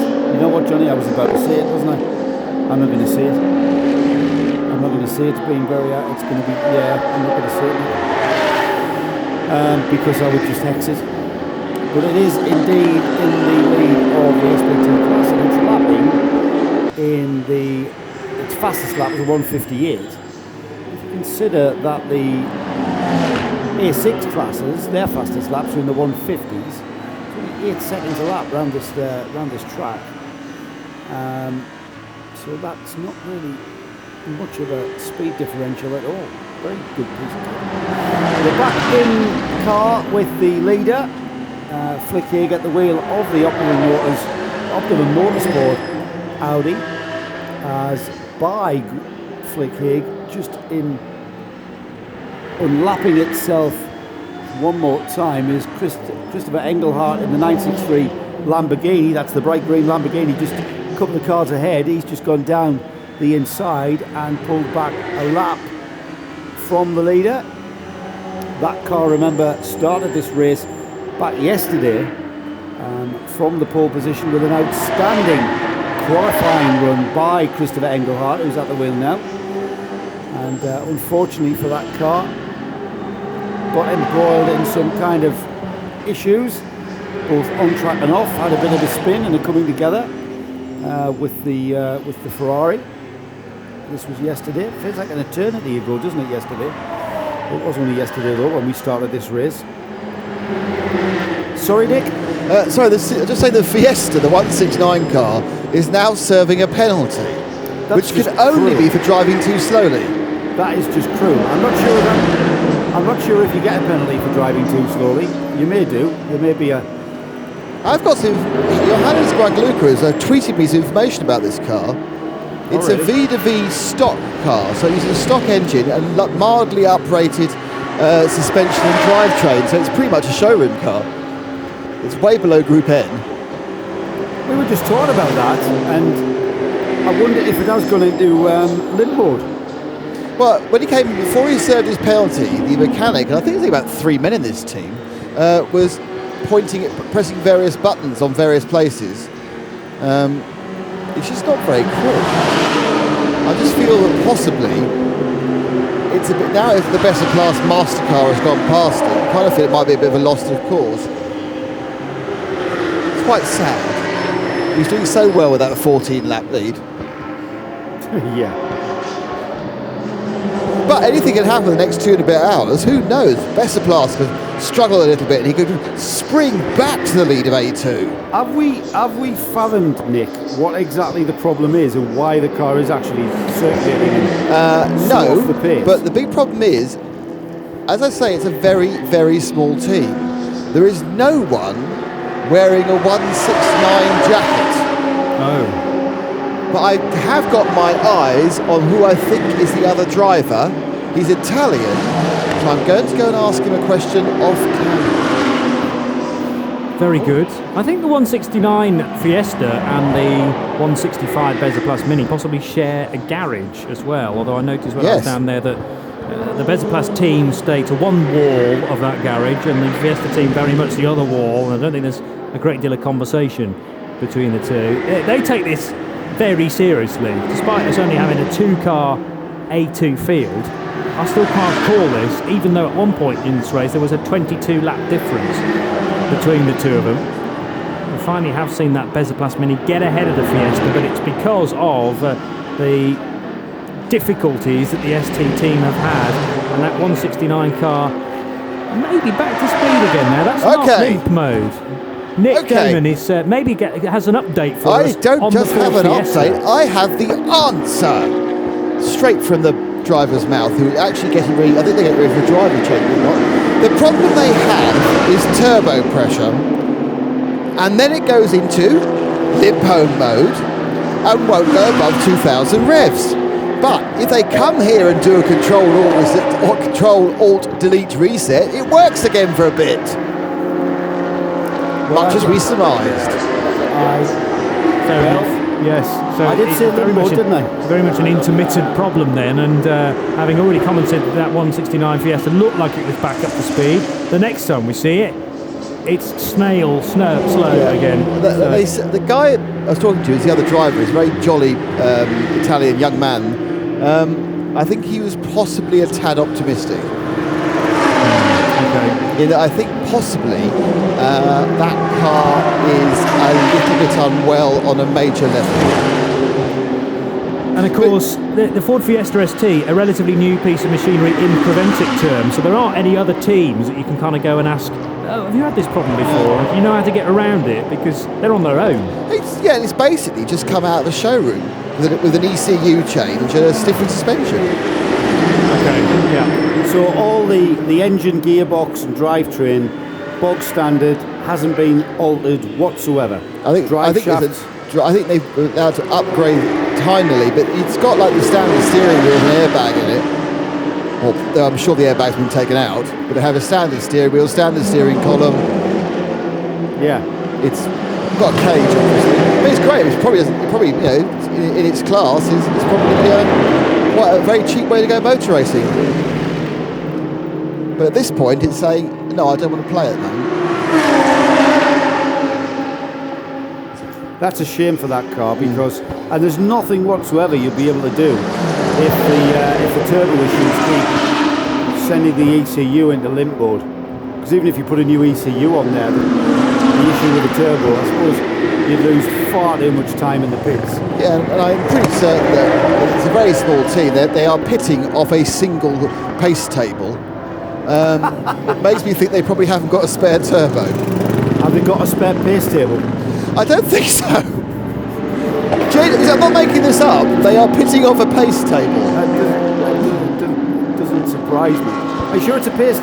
It's an actual wallpaper pasting table. Well, while I went over it, that's what it most looked like to me. It may be a proper, pits table from Argos, 1999 or something. But it certainly looked like that. Yeah, well, got nice helmets though. That's what I love about Creventic races. You've got from one end of the spectrum to the complete GT3 spec, Mercedes, SLSs, Audi R8s and the like, and then you've got the club racer in the form of, a Mini Cooper S car, and we've got an issue with the Lamborghini. It looks like another puncture, this time for the 963 GRT Grasser Racing Lamborghini, and he's going to have to slow down. Christopher Engelhardt, you must realise that if you continue driving at that pace, you are going to demolish the left rear corner of your car. Not just bodywork, but also suspension. And we've seen this quite a lot. This time the left-hand side of the car. Now, I can only presume, well, I'm not even going to presume, it could be a number of things. That tyre just gave out, Johnny, it just exploded. And that's where we can see the rubber just delaminating and destroying itself, and they're just being thrown out from under the wheel. That's the inner wheel arch. That wasn't the tyre we saw being spat out, that was the inner wheel arch of the Lamborghini. So already damage being caused by that flailing carcass, and that's a shame. And Nick's telling us the mechanics of what, Nick? Reached for the duct tape. Always a wise move when you see on your screens your car out on the track and that has happened to it, because you're just hoping that by the time he gets it back to you, you have still got enough bodywork to stick tape to. Now he's through the final turn, he'll be turning right. We've got a slippery surface flag out there somewhere, I'm not sure where that marshal's post is, but that red and yellow flag denotes debris. That's what they're throwing that for, not a slippery surface but debris, so they'll need a sighting for that. Oh, and hey, how cool is this? He goes into the fueling station with his damage on the left hand side of the car. The team personnel from the GRT Grasser Racing are there to receive it. We see the car being refueled. We have definitely got a pump on there, haven't we? And a secondary pump also in readiness to ensure why we need two pumps. Maybe it's because just in case the first pump they try fails. And there's that errand. Now, are we going to see a code 60 for that piece of fiberglass to be recovered? I wouldn't fancy being a marshal and running out onto track, even if it was covered by, 4 or 5 waved yellows from the same post. Now, what this is doing, of course, is allowing everyone to pass it at least once and be well aware that it's there. What's not going to happen is it's not going to work its way off the track on its own, unless, of course, somebody going to hit it, and you want to go code 60 before that happens. It's tough because if there's some lappery taking place or a genuine overtake of position, then that is a place where we've seen cars 2 abreast. Interesting decision for the clerk of the course to try and make. At the moment we stay green. I'm sure there are yellow flags though, or at least a red and yellow flag, which is normally used for slippery surface, but it can be used for debris as well, just to warn the drivers as they approach. So that could have been an awful lot worse for the Grasser team, I think. It's done damage to the rear left, but also it's compromised Christian Engelhardt's stint, and he's the quickest driver in that group, in that combination. So he's had to go a little bit slower and back off whilst the car was nursed to the pit lane. Perhaps an indication of just how hard Engelhardt was pushing during that stint. we've seen cars go off track, Johnny, into gravel traps, and then as they're bringing their cars back onto the track, showering the track surface with small stones and what have you from the gravel traps. You know, tyres can pick up stones, and the stones can then work their way through the car, through the tread, and into the carcass and cause a puncture and cause those issues. We've had a lot of punctures, it seems. I think I've lost count, maybe half a dozen over the course of this whole race. At least. Yeah, I'd probably say double that. Really? But it hasn't consistently been the rear left, which you would expect around a clockwise circuit such as this. And we saw the Massive Motorsport Aston rear right go on that, and that did pretty big damage to the bodywork.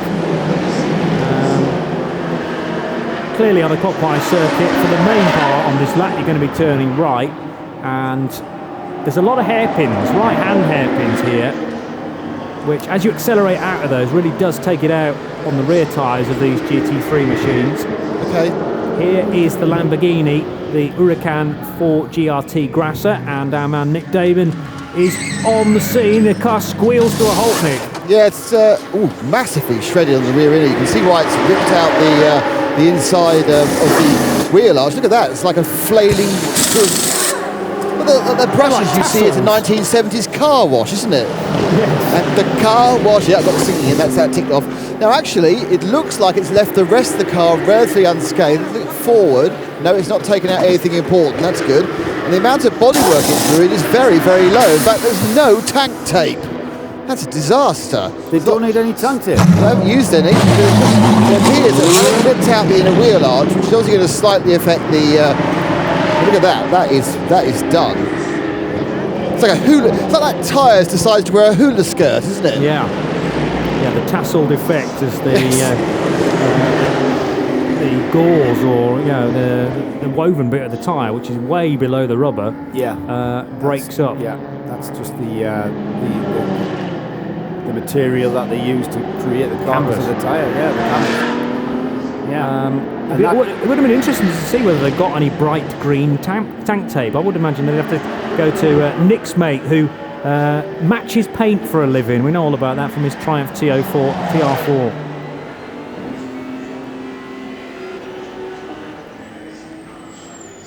So, all four wheels back on the wagon. Did they change the driver at that point? No, they didn't, because... Oh, they did.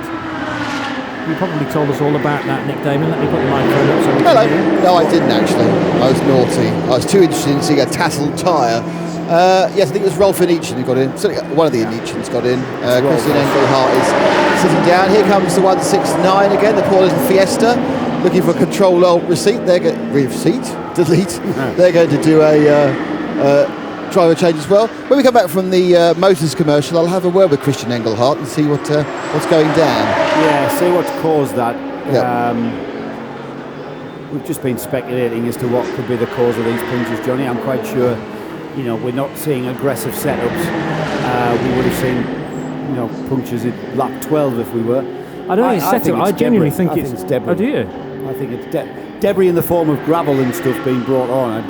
Do you think it's the thing that excites me that it could be is that people just driving really hard to get into better positions in this race, and it doesn't surprise me that Christian Engelhardt had pushed that rear left tyre to its absolute limit, because we know from the qualifying time that he put in yesterday's session, in the dying embers of qualifying, by the way, there were no laps left, and in the 20th circuit for that Lamborghini, Engelhardt put in the quickest time. As we've found out, though, GRT Grasser don't really have a consistent level of being able to put in those average lap times that Engelhardt can offer. Amstutz is good. I mean, all four of those drivers are good, but they're not quite on a par with Christian. So I think that's part of the reason why they've struggled to stay in the top three.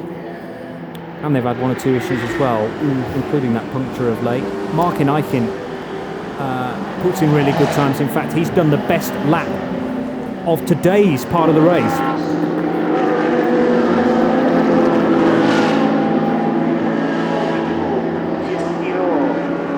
Flip Haig going through at the end of 295 laps. It's the Optimum Motorsport Audi R8 that continues to lead this race. The 12 hours of Mugello, and we have exactly 1 hour and 59 minutes still to go. We've had a change in the 991 class again, Johnny.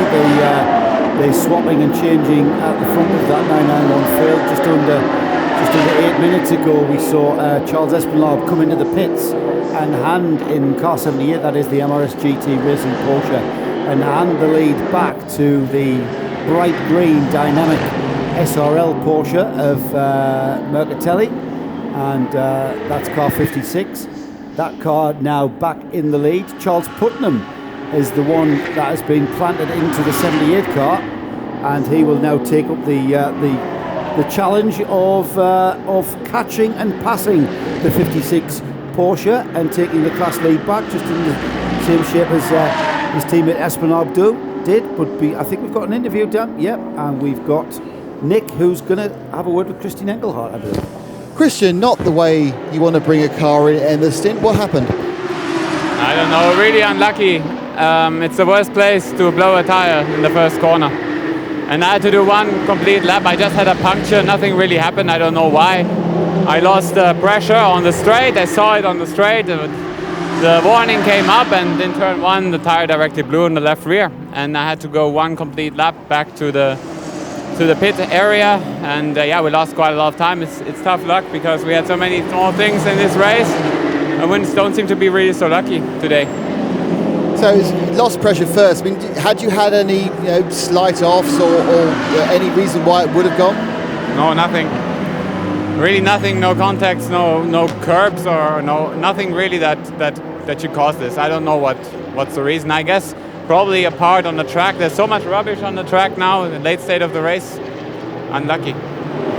So apart from that, I mean, in many ways, yesterday was a good day for qualifying and a bad day in the first 4 hours. But up until now, these second half of the race have been going much better, hasn't it?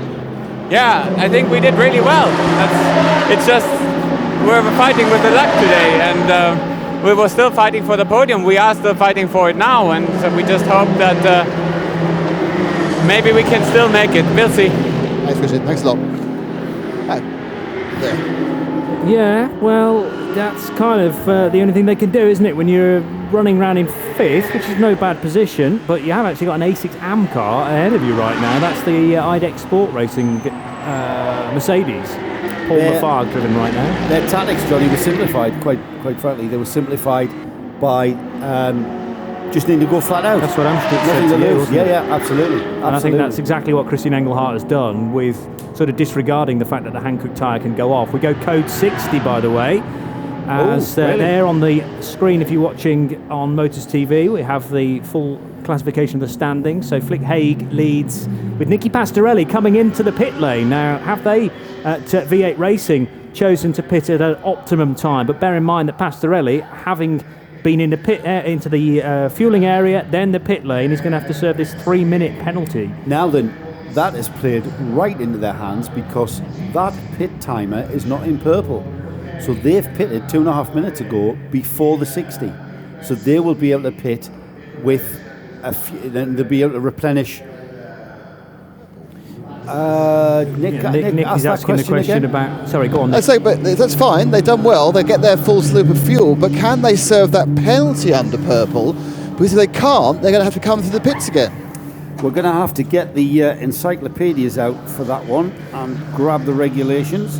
The code 60, I'm assuming, is purely to collect that debris, by the way, that was left by the Lamborghini, the GRT Grasser Lamborghini Huracan of Christian Engelhardt. Left that debris down at the lowest point of the circuit, Arrabbiata turn 1, or not turn 1 of the whole circuit, Arrabbiata 1. Well, just before 2, because it's a double apex right-hander. Nick? We're about to get the answer, because the 333 car goes round and down past me. I need to run onto the wall to go and see whether he's going to pull into the pits, the penalty stall, which would be a bit odd, because his 3-minute penalty would then become effectively about 1.5 minutes. And he is going straight through, so he's not serving the penalty. I assume he'll get a dispensation and not have to serve it to the final pit stop now, because they'll obviously come in purple. So he's done all right.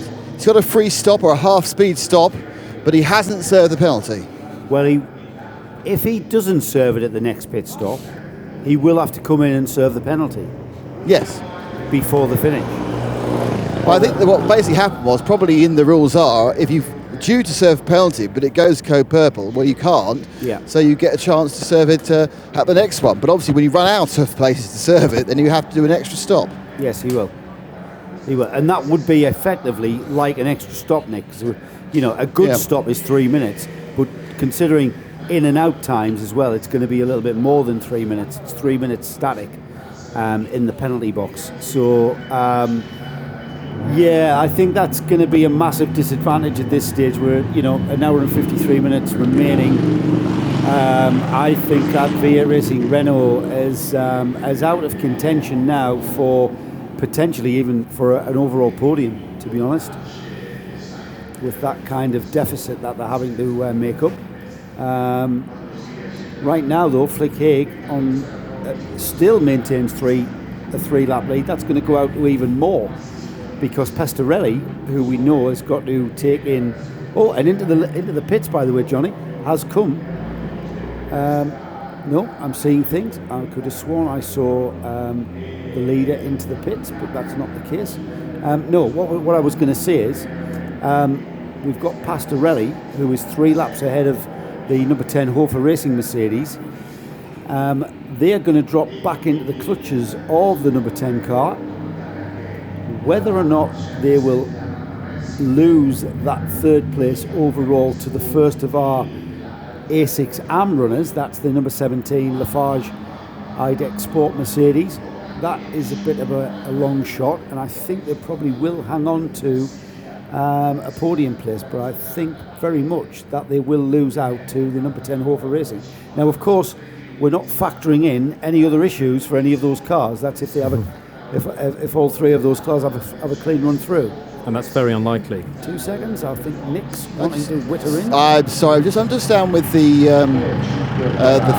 V8 Racing car, and I don't see Nicky Pastorelli there, which made me think he may have stayed in the car. Max Braams is there. Miguel Ramos I last saw actually in Civi, so I'm not sure whether due to the penalty incident he's just stayed in the car. I don't know. Timing screen shows him remaining in the car, Nick. But how long's his stint length? His stint length is 1 hour and 19. Okay, so he'll probably take it out for 2 hours and then they'll run a bit last. Okay, can you turn me off? I need to speak to TV. Certainly, always a pleasure to turn Nick off. As we look back, as we are still in the code 60, and we've got a couple of the cars choosing to pit. That's the number 31, 7th overall, 5th in place, and that's the Spirit Racing Audi. We were looking at the 991 class as ever, and that is becoming a very exciting battle at the front of that class. In first place is still the Mercatelli Dynamic Racing Porsche, and the stint time for Mercatelli is 1 hour 10 minutes, so he's getting towards pit stop time, where he will then come back to the clutches of the MRS GT Porsche, which has now got Charles Putman at the wheel, and those 2 cars now have the number 55 Aston Martin in between them. It's a massive motorsport car, 55. It's my clipboard there. Yes, absolutely. We will, as I pass you your clipboard, Joe, let's hand down to Nick Damon, who is in the Braams camp. Who have you got? Well, I am. I walked down to the V8 Racing to see what was going on, found out Nicky Pastorelli was in the car, saw Max Braams, but more importantly, I saw Max's mum. But she's not any mum, it's Lisette Braams, the lady racer in the 145 car. Lisette, first of all, tell us how's your car, the 145's going? Well, it was going well. We were on the 2nd position in our club, but then an Audi just hit it, and we were in the garage for about an hour. And now there's something wrong with the car. Something's wrong with his exhaust, just like my exhaust. And well, I just finished my stint, and I think we're going to finish the race, but we remain on the 2nd position. I mean, Lisette, it's absolutely fantastic to see you here. People who don't know, Lisette's been fighting a very aggressive form of cancer for a while. And of course, you managed to get yourself fit enough to be here, but you've got a lot of the fight still to go soon, haven't you? Yeah, tomorrow they will take me to the hospital, my family, and then on Monday I will be having a big horror surgery. Well, they'll be taking my whole chassis away, and so I hope to survive. But I've got 30 to 50% chance to stay alive. Well, let's hopefully that's an odds you can beat, and if you can beat the Eats, so are we looking for Paul Ricard, or do you think you can make Barcelona? I will try to be back in September, but the prognosis that it will take me 9 months to recover. I could be a mom in the same time. So you'll beat it, don't worry, Lisette. Everybody listening and watching wishes you all the best. I want to say thank you to everyone who's following me and sending his strength to me, because it's really working, and I'm going to beat this shit. That's fine. Sometimes you can swear on drive. That's fine. Really, best of luck for the next couple of weeks. Thank you, Lisette. Thanks, guys. Apologies for that language, but I mean the bravery that Lisette is showing in a horrible is, I'm almost in tears at that. That's outstanding, isn't it? And astounding, Joe. Yeah, very much. What a strength of character. Here she is at Mugello the day before she goes into hospital. But it's almost the racing that's keeping her true to herself, isn't it? Yeah. And you know, living for the racing and literally needing to be here to race, and then she goes to hospital tomorrow for treatment. Well, the saying is, you know, when you get close to death, you realise how alive you are, and that not more so than Lisette there, who is going into perhaps what is the worst period of her life. That the fight that she has. She's not fighting tyre wear or anything tomorrow, mate. That's the ultimate fight, isn't it? And we wish her all the best. Now love goes to her, and all the Braams family. We light candles and pray to whoever your God is that we see her back out in 9 months, fit and well. And back to the race, though, Johnny. We've come out of that code 60, and nothing changes at the front of the field, other than we await the decision from the V8 Racing Renault RS01 team as to when they're going to take that 3-minute penalty. We presume in about 20 minutes time, because, well, under 20 minutes actually. We've got Nicky Pastorelli, who stayed in the car through that stop, but he's had a 1 hour 25 minute stint, so in a short while he's going to have to pit under driver restriction time limits. Yeah, reaching the 2 hour limit and having to come down pit road to get one driver out and the next in. The great thing about this very informative timing screen that we have at Croventic Races and the 24hourseries.com is that there's constantly a clock running to tell us how long the current driver's been at the wheel. So the stint length column is one we use an awful lot. An hour and a half very nearly for Mike Brochure at the wheel of the number 23 Equipe Brochure Renault RS01.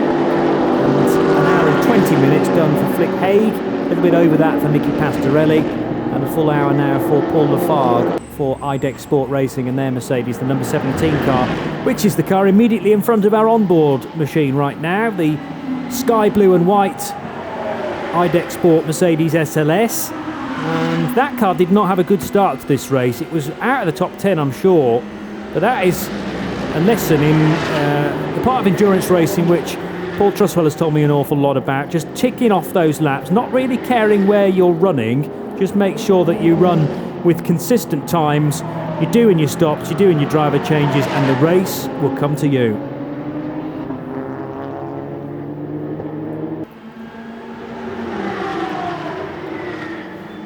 And with that mentality, Joe, the 17 squad could get a podium out of this. You know what? That's what it's all about. It's not about. It's about spending as little time as possible in the pits. Makes sense, really, because when you're not going forward, you're not going at all, are you? And we could well see. I'm not sure, Johnny. I've tried working it out. Now the fourth place car, the fourth place overall car, the 17 Mercedes, is on 292 laps, and Nicky Pastorelli is on 298 laps. If he comes in and takes a pit stop, which let's average that out at 3 minutes and a bit, then he's got to take in a penalty of 3 minutes. So that's 6 minutes. That's only 3 laps, maybe 4 laps max. So that's not quite enough time to lose, or for the 17 car to gain, so I'm not sure whether we are going to see our A6 AM class leader on the overall podium. We will see him on the top step of the podium when it comes to our class win, but seeing him on the overall podium, I'm not sure. And that's of course taking into consideration that these cars at the front of our field have a clear run.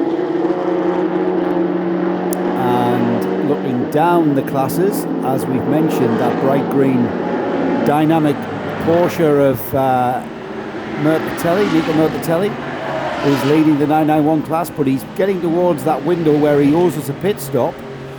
That then will ebb back towards the number 78 MRS GT Racing. Charles Putnam at the wheel of that car at the moment. That's second in the 991 class.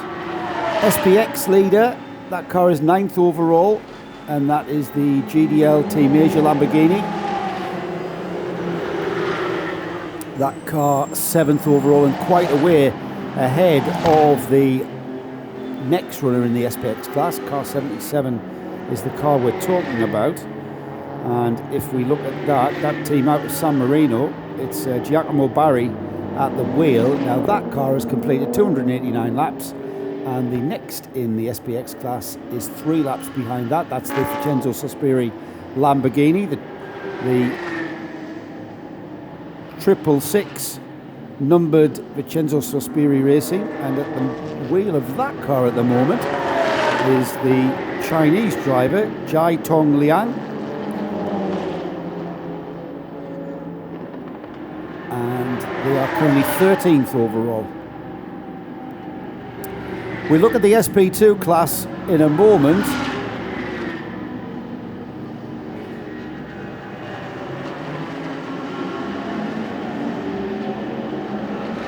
So it's coming up to an hour and 40 minutes of the Mugello 12 Hours, the second round of the 2016 24-hour series. We were just having a look at our class leaders, and we've just had a look at who it is, in fact, at the head of the SPX class, which was the number 77 GDL Team Asia Lamborghini, and 3 laps behind them was the Vincenzo Sospiri Lamborghini with Jaiton Liang at the wheel of that. We next look at the SP2 class, and that is the car 206. That's the LMS engineering car, and 226 has gone off my sheet. 206 is the Audi TT, the RS2.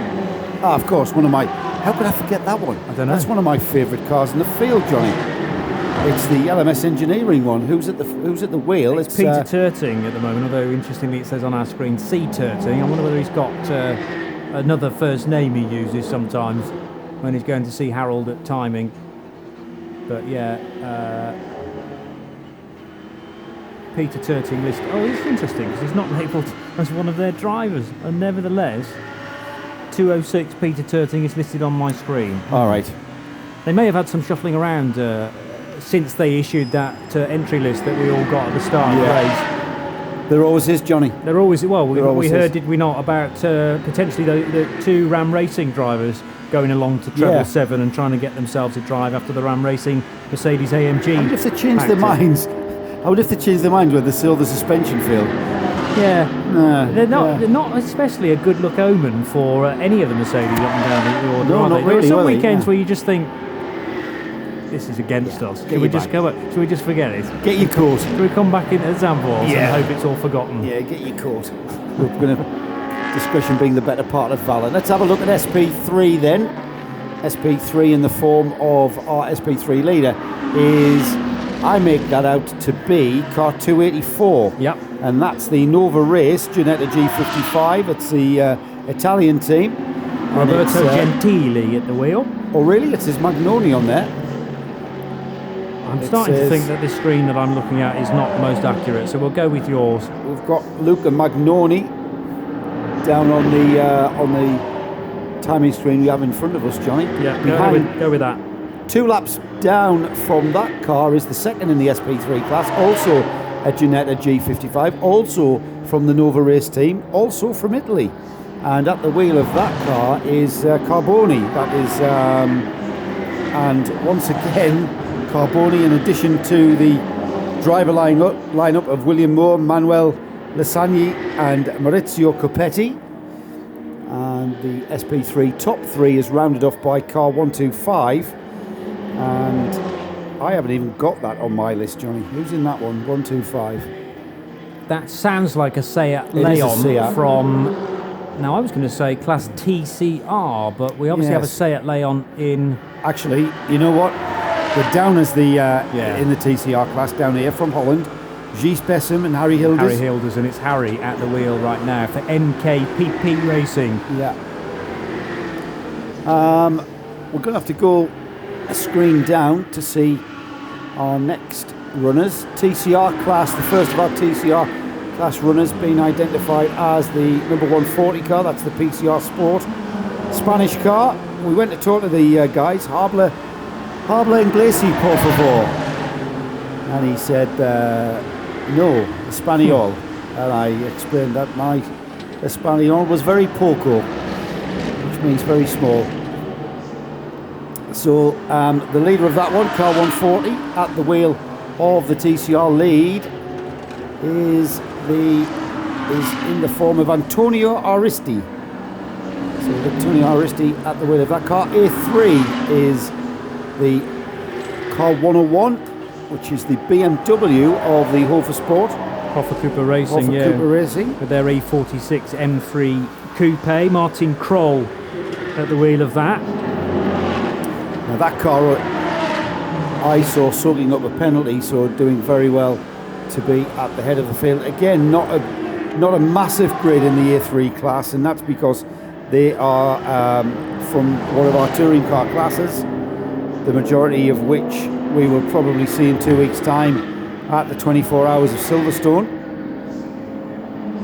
And then rounding off our classes is the Cup 1. The Cup 1 entry of the Bonk Motorsport team, and that's car 146. Bonk Motorsport are filling both of the Cup 1 entries, but the leader over its teammate is the 146 car, and right now at the wheel Max Partle. is Max Partle. Thanks, Johnny. And Max is how far into his stint? I'm just trying to find the right column. Only 13 minutes, so Max could take that car to the end, because we are not very far away, just 6 minutes away from there being 90 minutes to go in this race. The last couple of hours have disappeared very quickly as the sun, just as it did yesterday, begins to think about setting, or Does it at every least day, you know? lowering in the sky. Does it? Yeah, it does it Around every day. about this sort of time as well, I've found. Well, 5 to 4ish, it's going to start getting later. Yes. It's going to get a little bit higher in the sky with every day. But yeah, it's got to the point now where it's going to get distracting for me, because it's starting to peek towards, or peek inside the commentary box. Just need a visor there to take it out of the eye line. I can't believe that we almost got 90 minutes to go. We've got 95 minutes. That's just crept up very quickly indeed, hasn't it? it? really has. Yes, it really has. And the Year 2 class is the last of our classes we need to mention. Oh, yeah. As we see the 146 Bonk Motorsport entry. That great looking livery on that car for this race. But it's the Mini who leads that in the Year 2 class, isn't it? After we heard the problems that the number 169 Barin Ford Fiesta ST was encountering, basically turbo problems forcing the car into limp mode. Yeah, so Frederick Lestrup is at the wheel of the Bezoplas Mini right now, down in 53rd overall, but that doesn't matter because it is the A2 class leader at Mini Cooper S JCW, and that is further evidence for keep plugging away. No matter how far back from your rival you might be, Henry Littick told me it was 22 laps at one point that they trailed the Ford Fiesta ST, and that race has well and truly come back to them in Class A2 because they now have an advantage of, let's see, eight laps. They took a 10-lap penalty for an engine change today here overnight. That's right. Yeah. So that's part of the reason why it's 22 laps down. But it's made all those 22 laps up again, and is now 8 laps in front of the Ford Fiesta. Yeah, great effort. So Never say die. A 30-lap swing. Well, we've always said this about long-distance racing. It's not just about, and there's the car indeed, that car having to have an engine change overnight in park firming conditions, so it took a 10-lap penalty.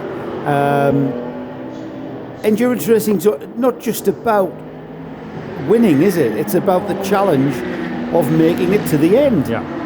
And the sense of achievement, doesn't matter where you finish in this field. And like I said earlier, Johnny, there's a soap opera behind every garage door. Doesn't matter where you finish at the end, there's a story, a life, you know. If you come from sprint racing and come into endurance racing, you'll find there's a season length worth of action, of stories and drama to talk about in just one 12-hour race. Yeah. And you've got to feel for the teams, because with every incident, it's the team that's got to sort it out, get the car right, and then on the very next lap there might be another shunt. Yes, I know. And they can't do anything about it. Yeah, absolutely. Because it's the drivers that treat the car badly, whether it's through their fault or not, and then the team go, oh, blimey. Get the jacks out again, get the paint table out again in the Ford Fiesta's team. Yeah, get example, the pace table out. Pace table, yeah. And hey up, lads, you know, we're just having a pot noodle, think, no, put that down, we've got more work to do. And that's where the achievement comes, not just in winning a race, but just getting the car to the end. It's how you react to the issues that are presented to you, is what makes the difference between, you know, winners and losers. And I mean, all right, we're going to have, you know, the reason why that Fiesta ST is continuing on and going round and round is because, you know what, it's going to be on that podium at the end of the night, and they're going to be opening bottles of champagne, and it doesn't matter that there are only 2 cars in the class. The sense of achievement, it will be derived, there it is, their sense of achievement will be derived from the fact that they got the car to complete a 12-hour race. Yeah. Yeah. Worked around the problems. Yeah. Nursed it home. And that, you know, that's not the way you want to go racing, with the car jumping into limp mode every half an hour. But if it gets the car to the finish, then it's worth doing. Yeah, so hopefully, fingers crossed, in 91 minutes time, I'll get to greet those guys onto the podium. It'll be the final podium of the night as well, the Year 2 class. It'll be dark by then, probably. Yeah, probably. A minute to 4 local time. And we're due to finish at 5:30. But obviously we will be covering, well, all the podium ceremony as well, and having a think back across the 12 hours to, well, all sorts of different things we've learned, enjoyed. 4 hours yesterday, 8 hours today, and 6.5 of those hours have brought plenty of incidents on this Saturday. I keep telling myself it's Saturday, not the most traditional day of the week to go endurance racing, but that's the way Creventic often do it, because Zandvoort at the start of May is another Friday, Saturday affair. But on the beach in North Holland, it is a 3-hour race on the Friday, 3 hours in the evening, and then 9 hours on the Saturday. Car 14, race leader, Flick Haig, coming down pit road. She's an hour and 36 minutes into her stint, so this looks like it's on schedule, leaving an hour and a half to go for Ryan Ratcliffe, but it's not gone into the fuel. It's not gone into the fuel, and Flick Haig is actually struggling to get this car down pit road. We haven't seen any problems at all for the 14 car, and now you could say, with the finishing line in sight, only 90 minutes away from here, what is the problem for the 14 car? She can't get it to the pit box. Has she crossed the line to enable that crew to get to her? Nick may be down there. Nick, can you see anything more than we can see? Can you hear me, guys? Yes, my cameraman's gone to change radios. Yeah, they're running right down, and at the moment I'm actually at their pit box. They weren't expecting it, and this is it's turned on a sixpence again, this race, isn't it? Yeah. I was just thinking, oh well, it's fine, I'll go and hand over to Joe, but now I got one final job. Yeah, we need to find out now. They have got, that gap is already down to 2 laps, but it's down to 2 laps from the second place car, who, let's not forget, has to soak up a 3-minute penalty as well as another pit stop. So it's not over. It's very much not over until it's over. And I'm sure that in the Hofer Racing pit right now, the pit of the number 10 Mercedes of Hofer Racing, they're looking towards those two cars ahead of them, knowing that now the Audi R8 of Optimum Motorsport has an issue. They know that the Renault RS01, the car that we've got on our screens at the moment, has got to take in a penalty. And we're now seeing that Optimum Motorsport Audi R8. Nick, is that car being pushed towards you? It is, and don't forget, at the end of Joe Osborne's stint, he said he ran out of fuel and had to switch to the alternate tanks. Now, either option B, the alternate tank wasn't open, or perhaps Flick didn't know that little trick to open the alternate tank, so this could just be running out of fuel. Now, nothing has been offered to the cars. We look at the pit box, we've got 4 tyres and a driver, Ryan Ratcliffe. Let's see if I can grab a quick on-the-fly word with Joe. Joe, do you know what the problem is? Gearbox shift failure. The gearbox is okay itself, but it's stuck between 4th and 5th gear, so no more than that at the moment. Is that the sort of thing that normally gets solved by a reset, or is it much more serious? Not a clue, to be honest. It's either going to be compressor failure or something in the software would be all I know from previous experience. Very bad luck, thank you, Joe. So that doesn't look very positive. They've got a gearbox issue. It's not something that's easy to fix. The car's probably going to have to go in the garage. They'll run around with the computers, but it's a compressor failure. It's rotten, seriously rotten luck. It really is. That team has done everything right. They ran the first 4-hour segment of this race yesterday absolutely perfectly, giving themselves a full tank of fuel to go into the restart this morning with an optimised first stint to get them up and running into this race. And they secured the lead within that tactic and have held on to it ever more, right up until 90 minutes remaining in this race, and it's just gone away from them. So you've got the race leader in the pits, and we've no idea whether they can fix that or indeed how long it might take if they can. Nicky Pastorelli still owes the clerk of the course a 3-minute time penalty, and we'll have to stop again, of course, as well, because Pastorelli's only got a further 15 and a half minutes to run on his drive time. And that car that we kept saying, well, they're good, but they're not good enough to win the race, number 10, Hofer Racing Mercedes, could still win this, you know. 305 laps just ticked across for Christian Frankenhout and the Hofer Racing SLS. That means it is in third position by 4 laps, probably 3 laps. Yeah, it is 3 laps ahead of Rolfin Eichen in the GRT Grasser Racing Lamborghini. Can I change my pick now? No, well, you know what, Johnny? I don't think we ever said they weren't good enough to win this race. I think what we said was that they were always going to be there or thereabouts. It was Paul Truss's back somewhere up there in the Ethernet that said that they haven't got the pace. And that's quite correct. They haven't got the pace of the 2 cars in front of them. And it's been issues and attrition that have come into play, as can always happen in long-distance sports car racing. Oh, that was a bit tight to lap the Lotus Evora around the outside into turn 7 at Cervelli.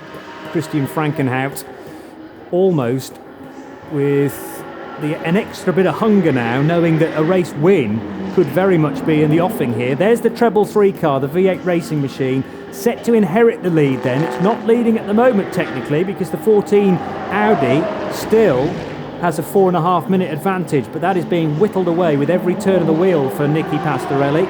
He'll have the lead probably when he pits at the end of this stint.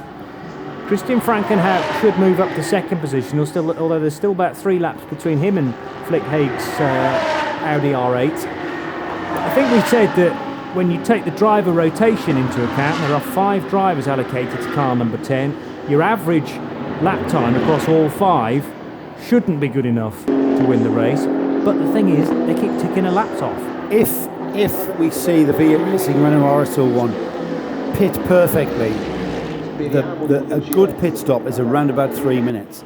They've then got 3 minutes of penalty. That's going to be about, now the gap between the third place car and the lead is 2 laps as it is, and that's about 4 minutes. It's going to put them a couple of minutes at least behind the Hofer car. So that means we have got a race, very much a race to the end. Nick Damon down in the pits. Yeah, there's been a never-ending supply of extra Audi engineers turning up. There's a couple of them now with a couple of the laptops. They bought a compressor, but they're currently going through the system. They're trying to work out whether it's just stuck in gear, whether they can just lock it out of gear. They've topped up a number of the fluids. They have got drive, but the problem is they haven't got a gear change. So a lot of consternation, no great progress so far, and obviously every second the entire pack is closing up to them, and there's now 4 people peering into the gearbox area of an Audi R8 Ultra. They've just lost the lead, Nick. They've just lost the lead. See if I can grab a quick word with Flick. I'm not sure whether she's too chuffed to talk to me. I'll just say a quick word. Flick, desperate bad luck. Was there a warning it was going to have a problem, or just suddenly go? No, it just went to the last corner. I went to change down to third, and it just wouldn't engage any gear at all. Completely lost drive. Desperate bad luck, but let's try and spin a positive. The previous part of the stint was pretty good. Yeah, it was going well. It's motorsport though, isn't it? And it looks like at the moment they still can't quite work out what the problem is. No, not yet. Okay, well, hopefully you get back out again before the end, but it looks like Lady Luck is certainly not now smiling on the 14 Optima Motorsport car. You know what? It's always sad to see after they've done an outstanding job. I think tactically, in every way, the drivers have been very, very disciplined in how they've dealt with traffic, and that's just cruel, really cruel. If you're gonna encounter that problem, Johnny, you want that in hour 2. Put you out of your misery. Hang on, Nick. Go ahead. They are now going for it. They've waggled things, they've pumped things, they've given it a go, and Ryan Ratcliffe is about to take to the track again. Now, whether this is fixed or they're just giving it a go, I don't know. He's got first gear, which is a great start. Well, Flick, remember, was getting towards a fuel window as well, though. Yeah, Nick, so he will have to refuel. He'll have to come in and fuel, but I don't think he's actually out of it because of Pastorelli's 3 minutes. If the gearbox holds together, and that's a massive if, it could all still be to play for. Yeah, very much. What an exciting finish to this race. You know what? It might be long, it might be arduous, but by the time we get to this point of a race, when the window is just narrowing, isn't it, Johnny? You're running out of time, like I said earlier. You encounter issues like that, and you've got no time to address it. You've got no time to react to it, because here we are. They've already gone 2 laps down off the Pastorelli car. Now we know that car's got a pit soon. He's been in it for 1 hour and 49 minutes, coming up to 50 minutes. So within the next 10 minutes, we are going to see Nicky Pastorelli bring that 333 car in, the Renault RS01, into the pits, where he will not just pit stop, refuel, etc., but also taking a 3-minute penalty. So yes, they're not out of it yet. Ryan Ratcliffe will have to fuel, so we will see him back into the pits, not necessarily to his box, but certainly to the fuel service station, where he'll be able to fuel to the end. An hour and 20 minutes remaining on the clock to the finish of this event. And Ryan Ratcliffe, still only 22, the man from Llanelli. This is quite a bit of responsibility for a young man who is fairly early on in his endurance racing career. They've clearly given Ryan instruction, have radio contact with him as well, of course, around this Mugello circuit. But it is very much a launch into the unknown. The car comes in with a significant problem. You can't change gears, and they go, right, we think it's fixed, Ryan, but you'll have to just tuck it and see, and let us know what you're experiencing on the radio. Pace looks good from the onboard camera, heading into the final corner of this first lap, the out lap. Now, will Ryan come in immediately to be fueled? An hour and 20 to go. And he's very close to the pit lane entry, but no, stays out, and he's going to weave the car from left to right very slightly. Now, what is that about? Don't know, he's already done a lap, so I can't see. Is he fearful that it's a little bit low on fuel and I he's don't know. sloshing that fuel around in the tank, or is it down to the reserve tanks already? Did we see Joe Osborne weaving the car when he described to us that he was low on fuel and he had to move to the reserve tank? Maybe he is on the reserve tank. May also be an effort to try and get those Hankooks the last few degrees of temperature into them. Yeah, I'm not sure when the tyres come in. I know they're pretty hard-wearing tyres, so they may not come in for 2 or 3 laps. So if that's the case, that's what he's doing. But that was after a lap of hard cornering on the rubber, so remains to be seen there. We'll keep an eye on that. As we look to the timing screens, Nicky Pastorelli, an hour and 52 minutes. He remains out on the circuit, so within the next 7 and a bit minutes, we will see Nicky Pastorelli bring that car in.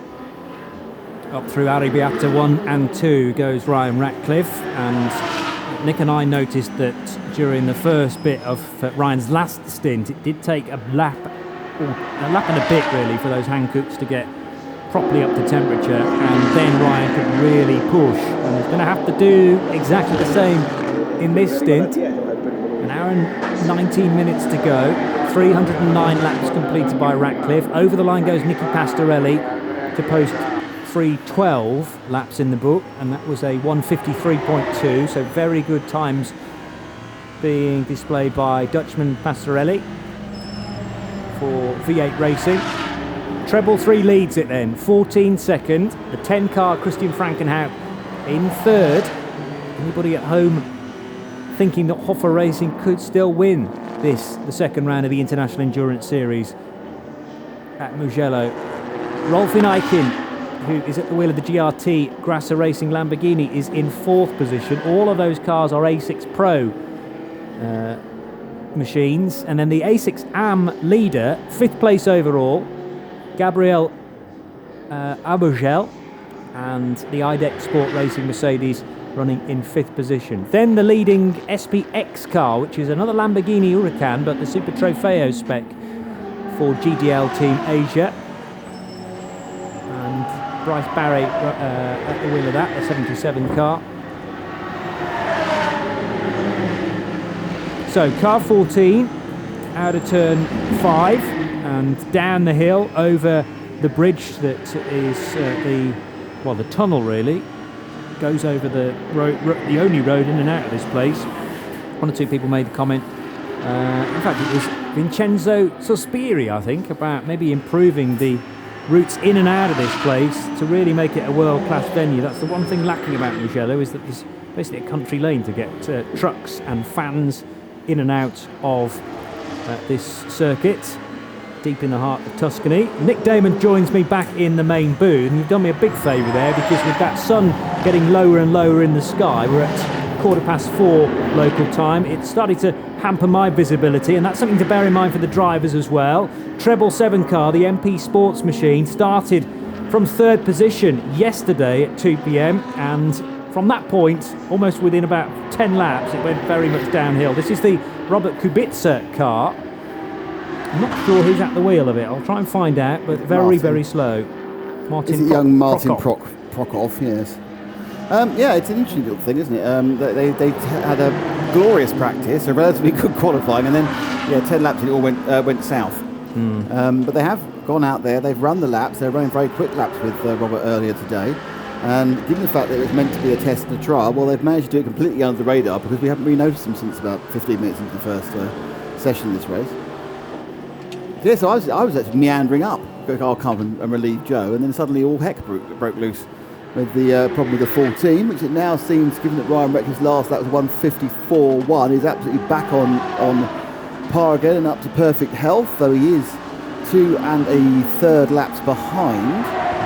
So he will need, given the fact that both he and Pastorelli will need a whole slug of fuel, he's not, even with the 3-minute penalty, he's not going to make it up. But let's remember that Renault RS1 Achilles heel has been refueling the whole time.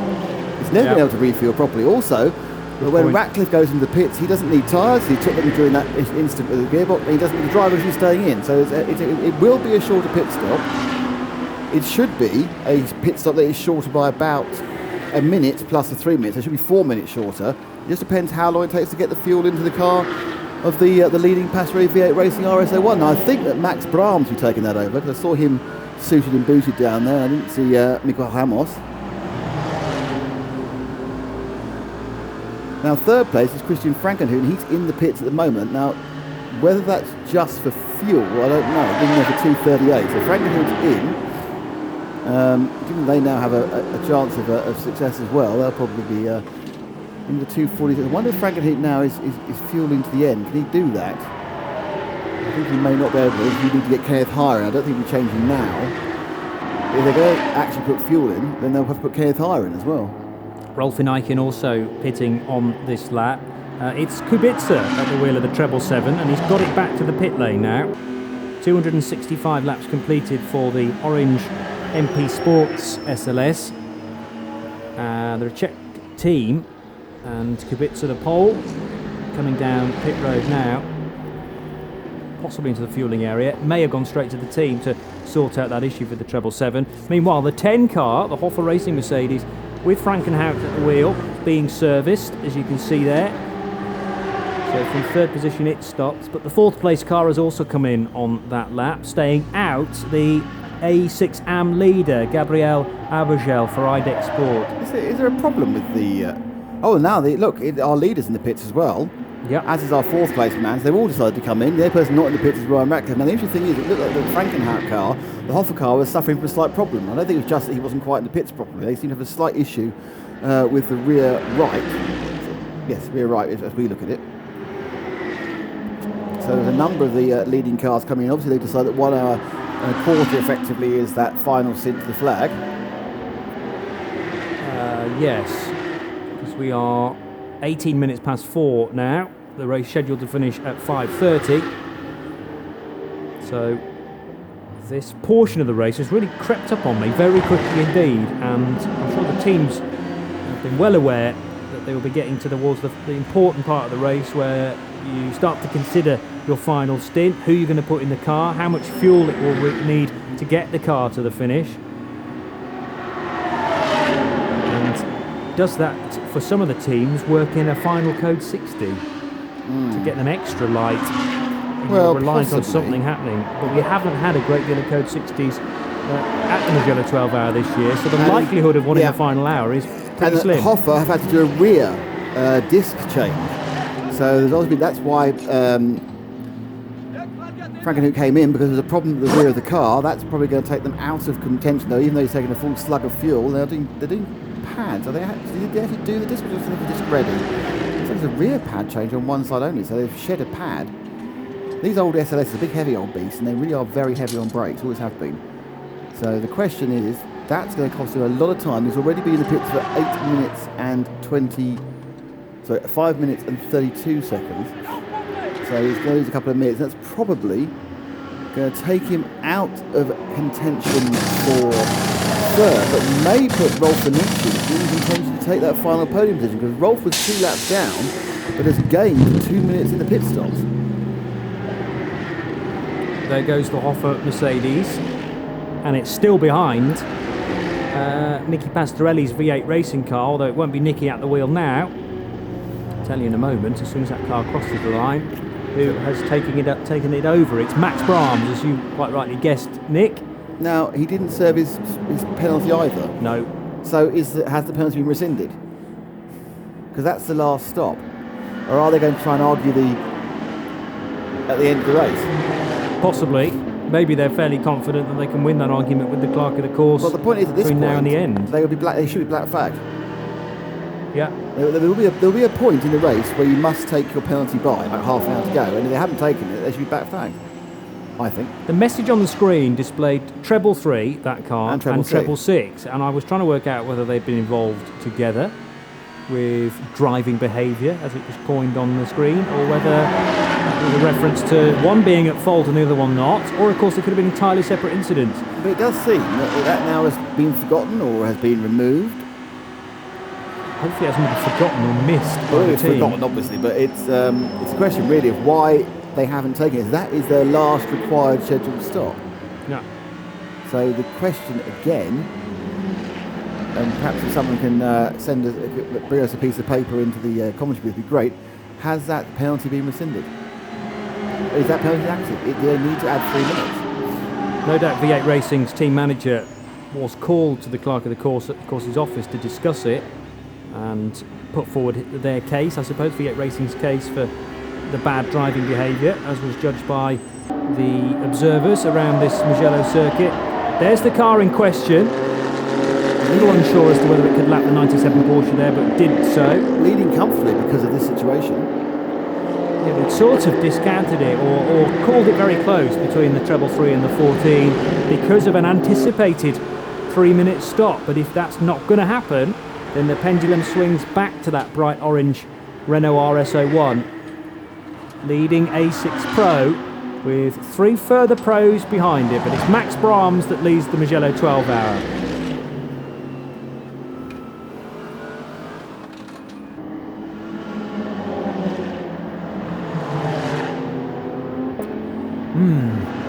Well, hopefully the answers will come to us in due course, and Ryan Ratcliffe just has to push on, doesn't he, as quick as he can. Did a 158.4 last time around, but I think got caught in some traffic. This race might be won by Optimum Motorsport, but it might also be won for them in the stewards' room after we're done.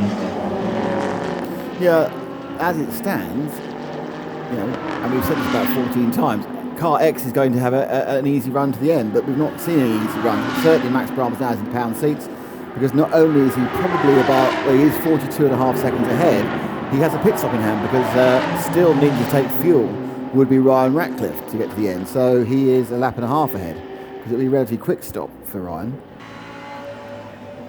who went down to 155 in that last lap, so a little bit closer. So obviously the car is changing gear, might not be exactly the way he wants it to, with exactly the alacrity he needs, but you know, it's changing gear. That's a good word. I'm not even sure it's the right one. So we're on board. I think one of the good things, we've seen a lot of the 14 car, because there's an excellent on board, but we've been following for a lot of the race with the Optimum Motorsport Audi R8 Ultra.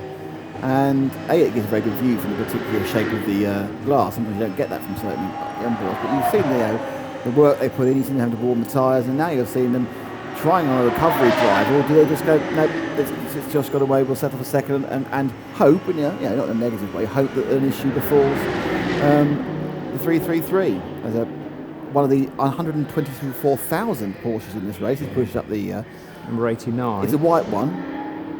And is that the Hoffa racing car? No, it's not. It's a GDL racing car. The 67 car that basically has had every problem it can have, and he's in 52nd place, has now got a loose bonnet. Yeah. There is a screw loose in that car. So one of those very, very expensive bonnet closer.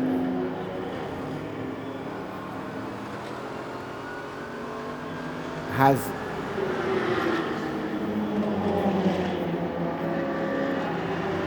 the Mugello 12 hour for 2016, Motors TV and RadioLeMans.com. Johnny Palmer and Nick Damon up in the main box for the final stint of this race, because in another 6.5 minutes time we will have only 1 hour still to go. Joe Bradley down in the pit lane, and he will bring us the all-important podium ceremonies once we reach the end of this race. One thing far from sure though is who will feature on that podium in a number of the classes, particularly the overall lead. Max Braams could be well and truly in the box seat here for V8 Racing, leading by 40.5 seconds over Ryan Ratcliffe.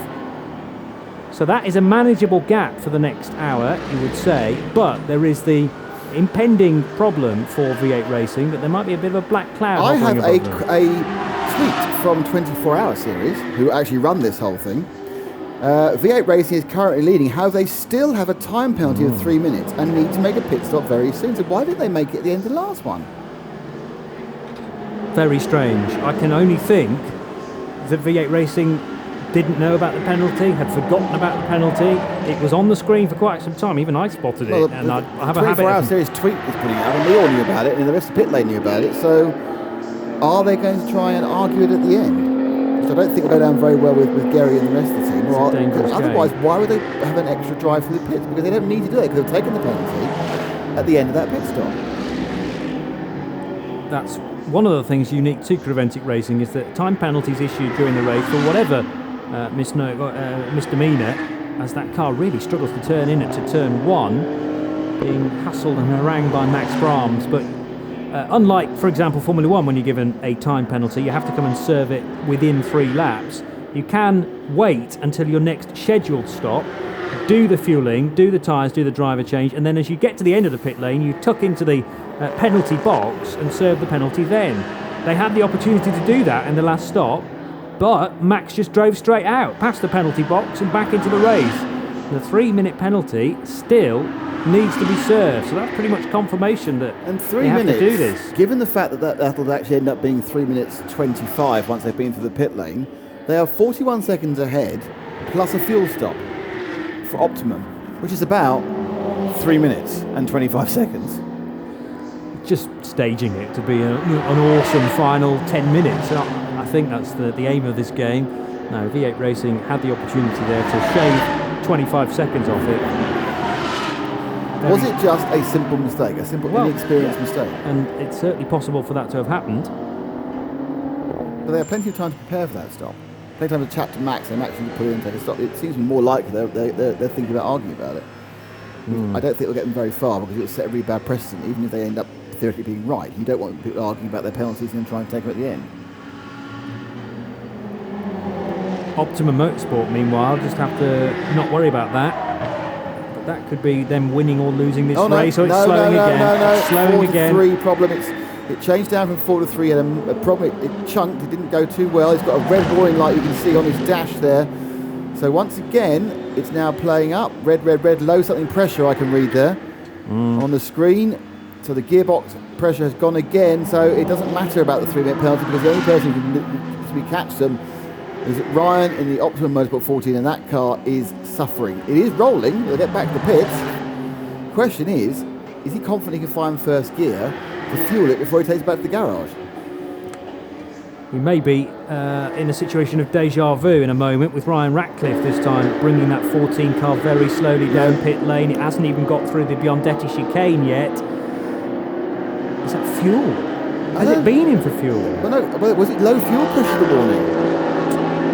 Maybe it's not connected with the gearbox problem at all, but Ryan, remember, didn't come back in again to get the car fueled. Flick couldn't do so because she had that gearbox problem and couldn't get the car turned into the fueling area. Has that Audi? He's braking. I think he stopped it to do a Control-Alt-Delete and try and get the fuel pump up. We had a car stop there earlier on in the race and it caused a code 60. It's dead, that will code 60. But I don't think that matters at this point. Okay, well Ryan will be frantically working around in the cockpit there just before the final corner. This has happened between turns 14 and 15. Hopefully he's not quite on the racing line. All the cars exiting Biondetti on the left-hand side of the track. Oh, there are big problems. Whoa! Huge problems. And that was an unsighted Porsche, the number 56, piling into the back of the Audi R8. And that was just a clump of traffic, which unfortunately worried me. There must have been double wave yellows at that point. Yeah, but you don't see them. You do not see them. And when you're caught up behind slower traffic, that's always the danger. We had a car there earlier on in the race, tucked in between 14 and 15, and it caused a code 60. We were waiting to see whether Ryan Ratcliffe could restart that car with the Control-Alt-Delete. And whilst we wait, the 56 car, remember, a potential for the 991 class as the rear right corner of that Porsche gets very hot indeed. There's a big fire there, and I'm not entirely sure whether the driver knows about it. Yes, he's seen it now. Couldn't get free, couldn't pull the cord out, which is the radio attachment, but he's out, and that's the key thing. You can repair motor cars, you can't repair drivers, and we need to get him as far away as possible as the marshals move in. Let's hope Ryan Ratcliffe is okay as well, because that will have come as an awful big shock for the 22-year-old. Yeah. It didn't move the car too much, so it probably won't have done too much damage. But the thing about this is that was a completely avoidable incident. I'm sorry, but there were double wave yellows. There would have been double wave yellows there. No overtaking. What were they doing, piling in 4 in a row? This is why the code 60 has come about, and just couldn't get out of the way. The Seat smacked the wheel that was ripped off that Porsche number 56. So the Seat will have at least punctured its front end radiator. So absolutely the fault of the 56. There are 1, 2, 3 cars heavily damaged because of that. And the double wave yellows, as you quite rightly say, will have been covering that area. But the reason why code 60 has come about is because we get to a phase of motorsport where yellow flags quite often are not taken notice of. You know, so therefore, they're not obeyed. Therefore, the 56 is responsible for the accident. Maybe so. I have done basic motorsport licenses. The first thing you learn and is drilled into is the flags and respecting the flags. Mm-hmm. It's a double wave yellow. They know you're not The other going to thing gain is, anything. look at that shot. So if you're watching the feed, you've also not only got double waved yellows, but you've got flashing amber lights there as well, which have become regular at Formula One tracks. I do realise that the red mist comes down, certainly when you're battling and fighting a 5-car train. But if none Brian's of this actually struggling to get out of none that of car. unfortunately, he's left-hand drive as well, so he's trying to get out the side that's been hit. It might be there are problems with the bodywork actually opening the door.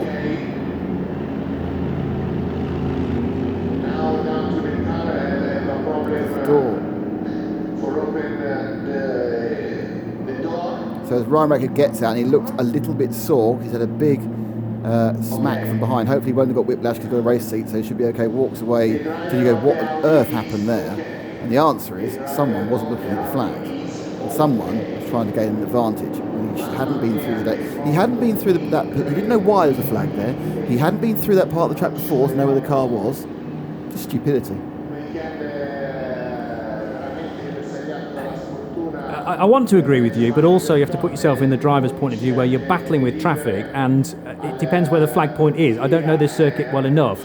As tracks become safer and safer through the ages, the walls are moved further and further back from the track perimeter, and often a marshal's post is not in the eye line of where you need to be pointing the car. I'm trying to put the alternative case, but I think I agree with you. And I completely appreciate that. And what you're saying is absolutely what the driver will say when he's taken up to the stewards. And do you know what?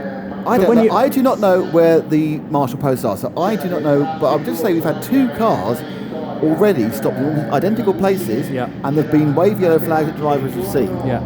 And yeah, he was unsighted, but he was unsighted because he didn't give himself a chance to be sighted in an area of track that was clearly delineated as of danger. Mm-hmm. Yellow flags, double yellow flags, slow down, be prepared to stop. Yeah. Not carry on overtaking people to make half a second up. Yeah. In fairness, of an event you've got no chance for anyway because you're already a long way behind the 98. Well, the 56 was in contention of a class win, and that's been the case all race long with the 78. But I don't think It's not now, is it? Regardless of whether you want to, you're close to winning the class or not, you should still obey the flag. And a double waved yellow, as you quite rightly say, being prepared to stop, not try and overtake at full speed. What would be useful is to see that incident again on the TV, slow down, so we can see the chain of events. It might be he was completely unsighted by the other cars. Because in fact the leader only just avoided. Correct. The leader only just avoided. Correct. And you get into one of those situations where it's very similar to at the start of a race, the start of a single-seater race or a touring car race, where somebody, say, on the front row doesn't get away. The guy in third can see what's going on. The guy in fifth can see what's going on. The guy in seventh, no idea at all. And you get to a point where you just cannot react. So the 56 car was caught up behind that orange Renault.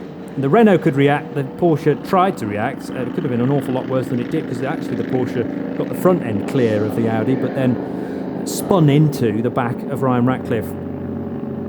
This is going to be a fair old clear-up period, and is eating into the final hour of the race.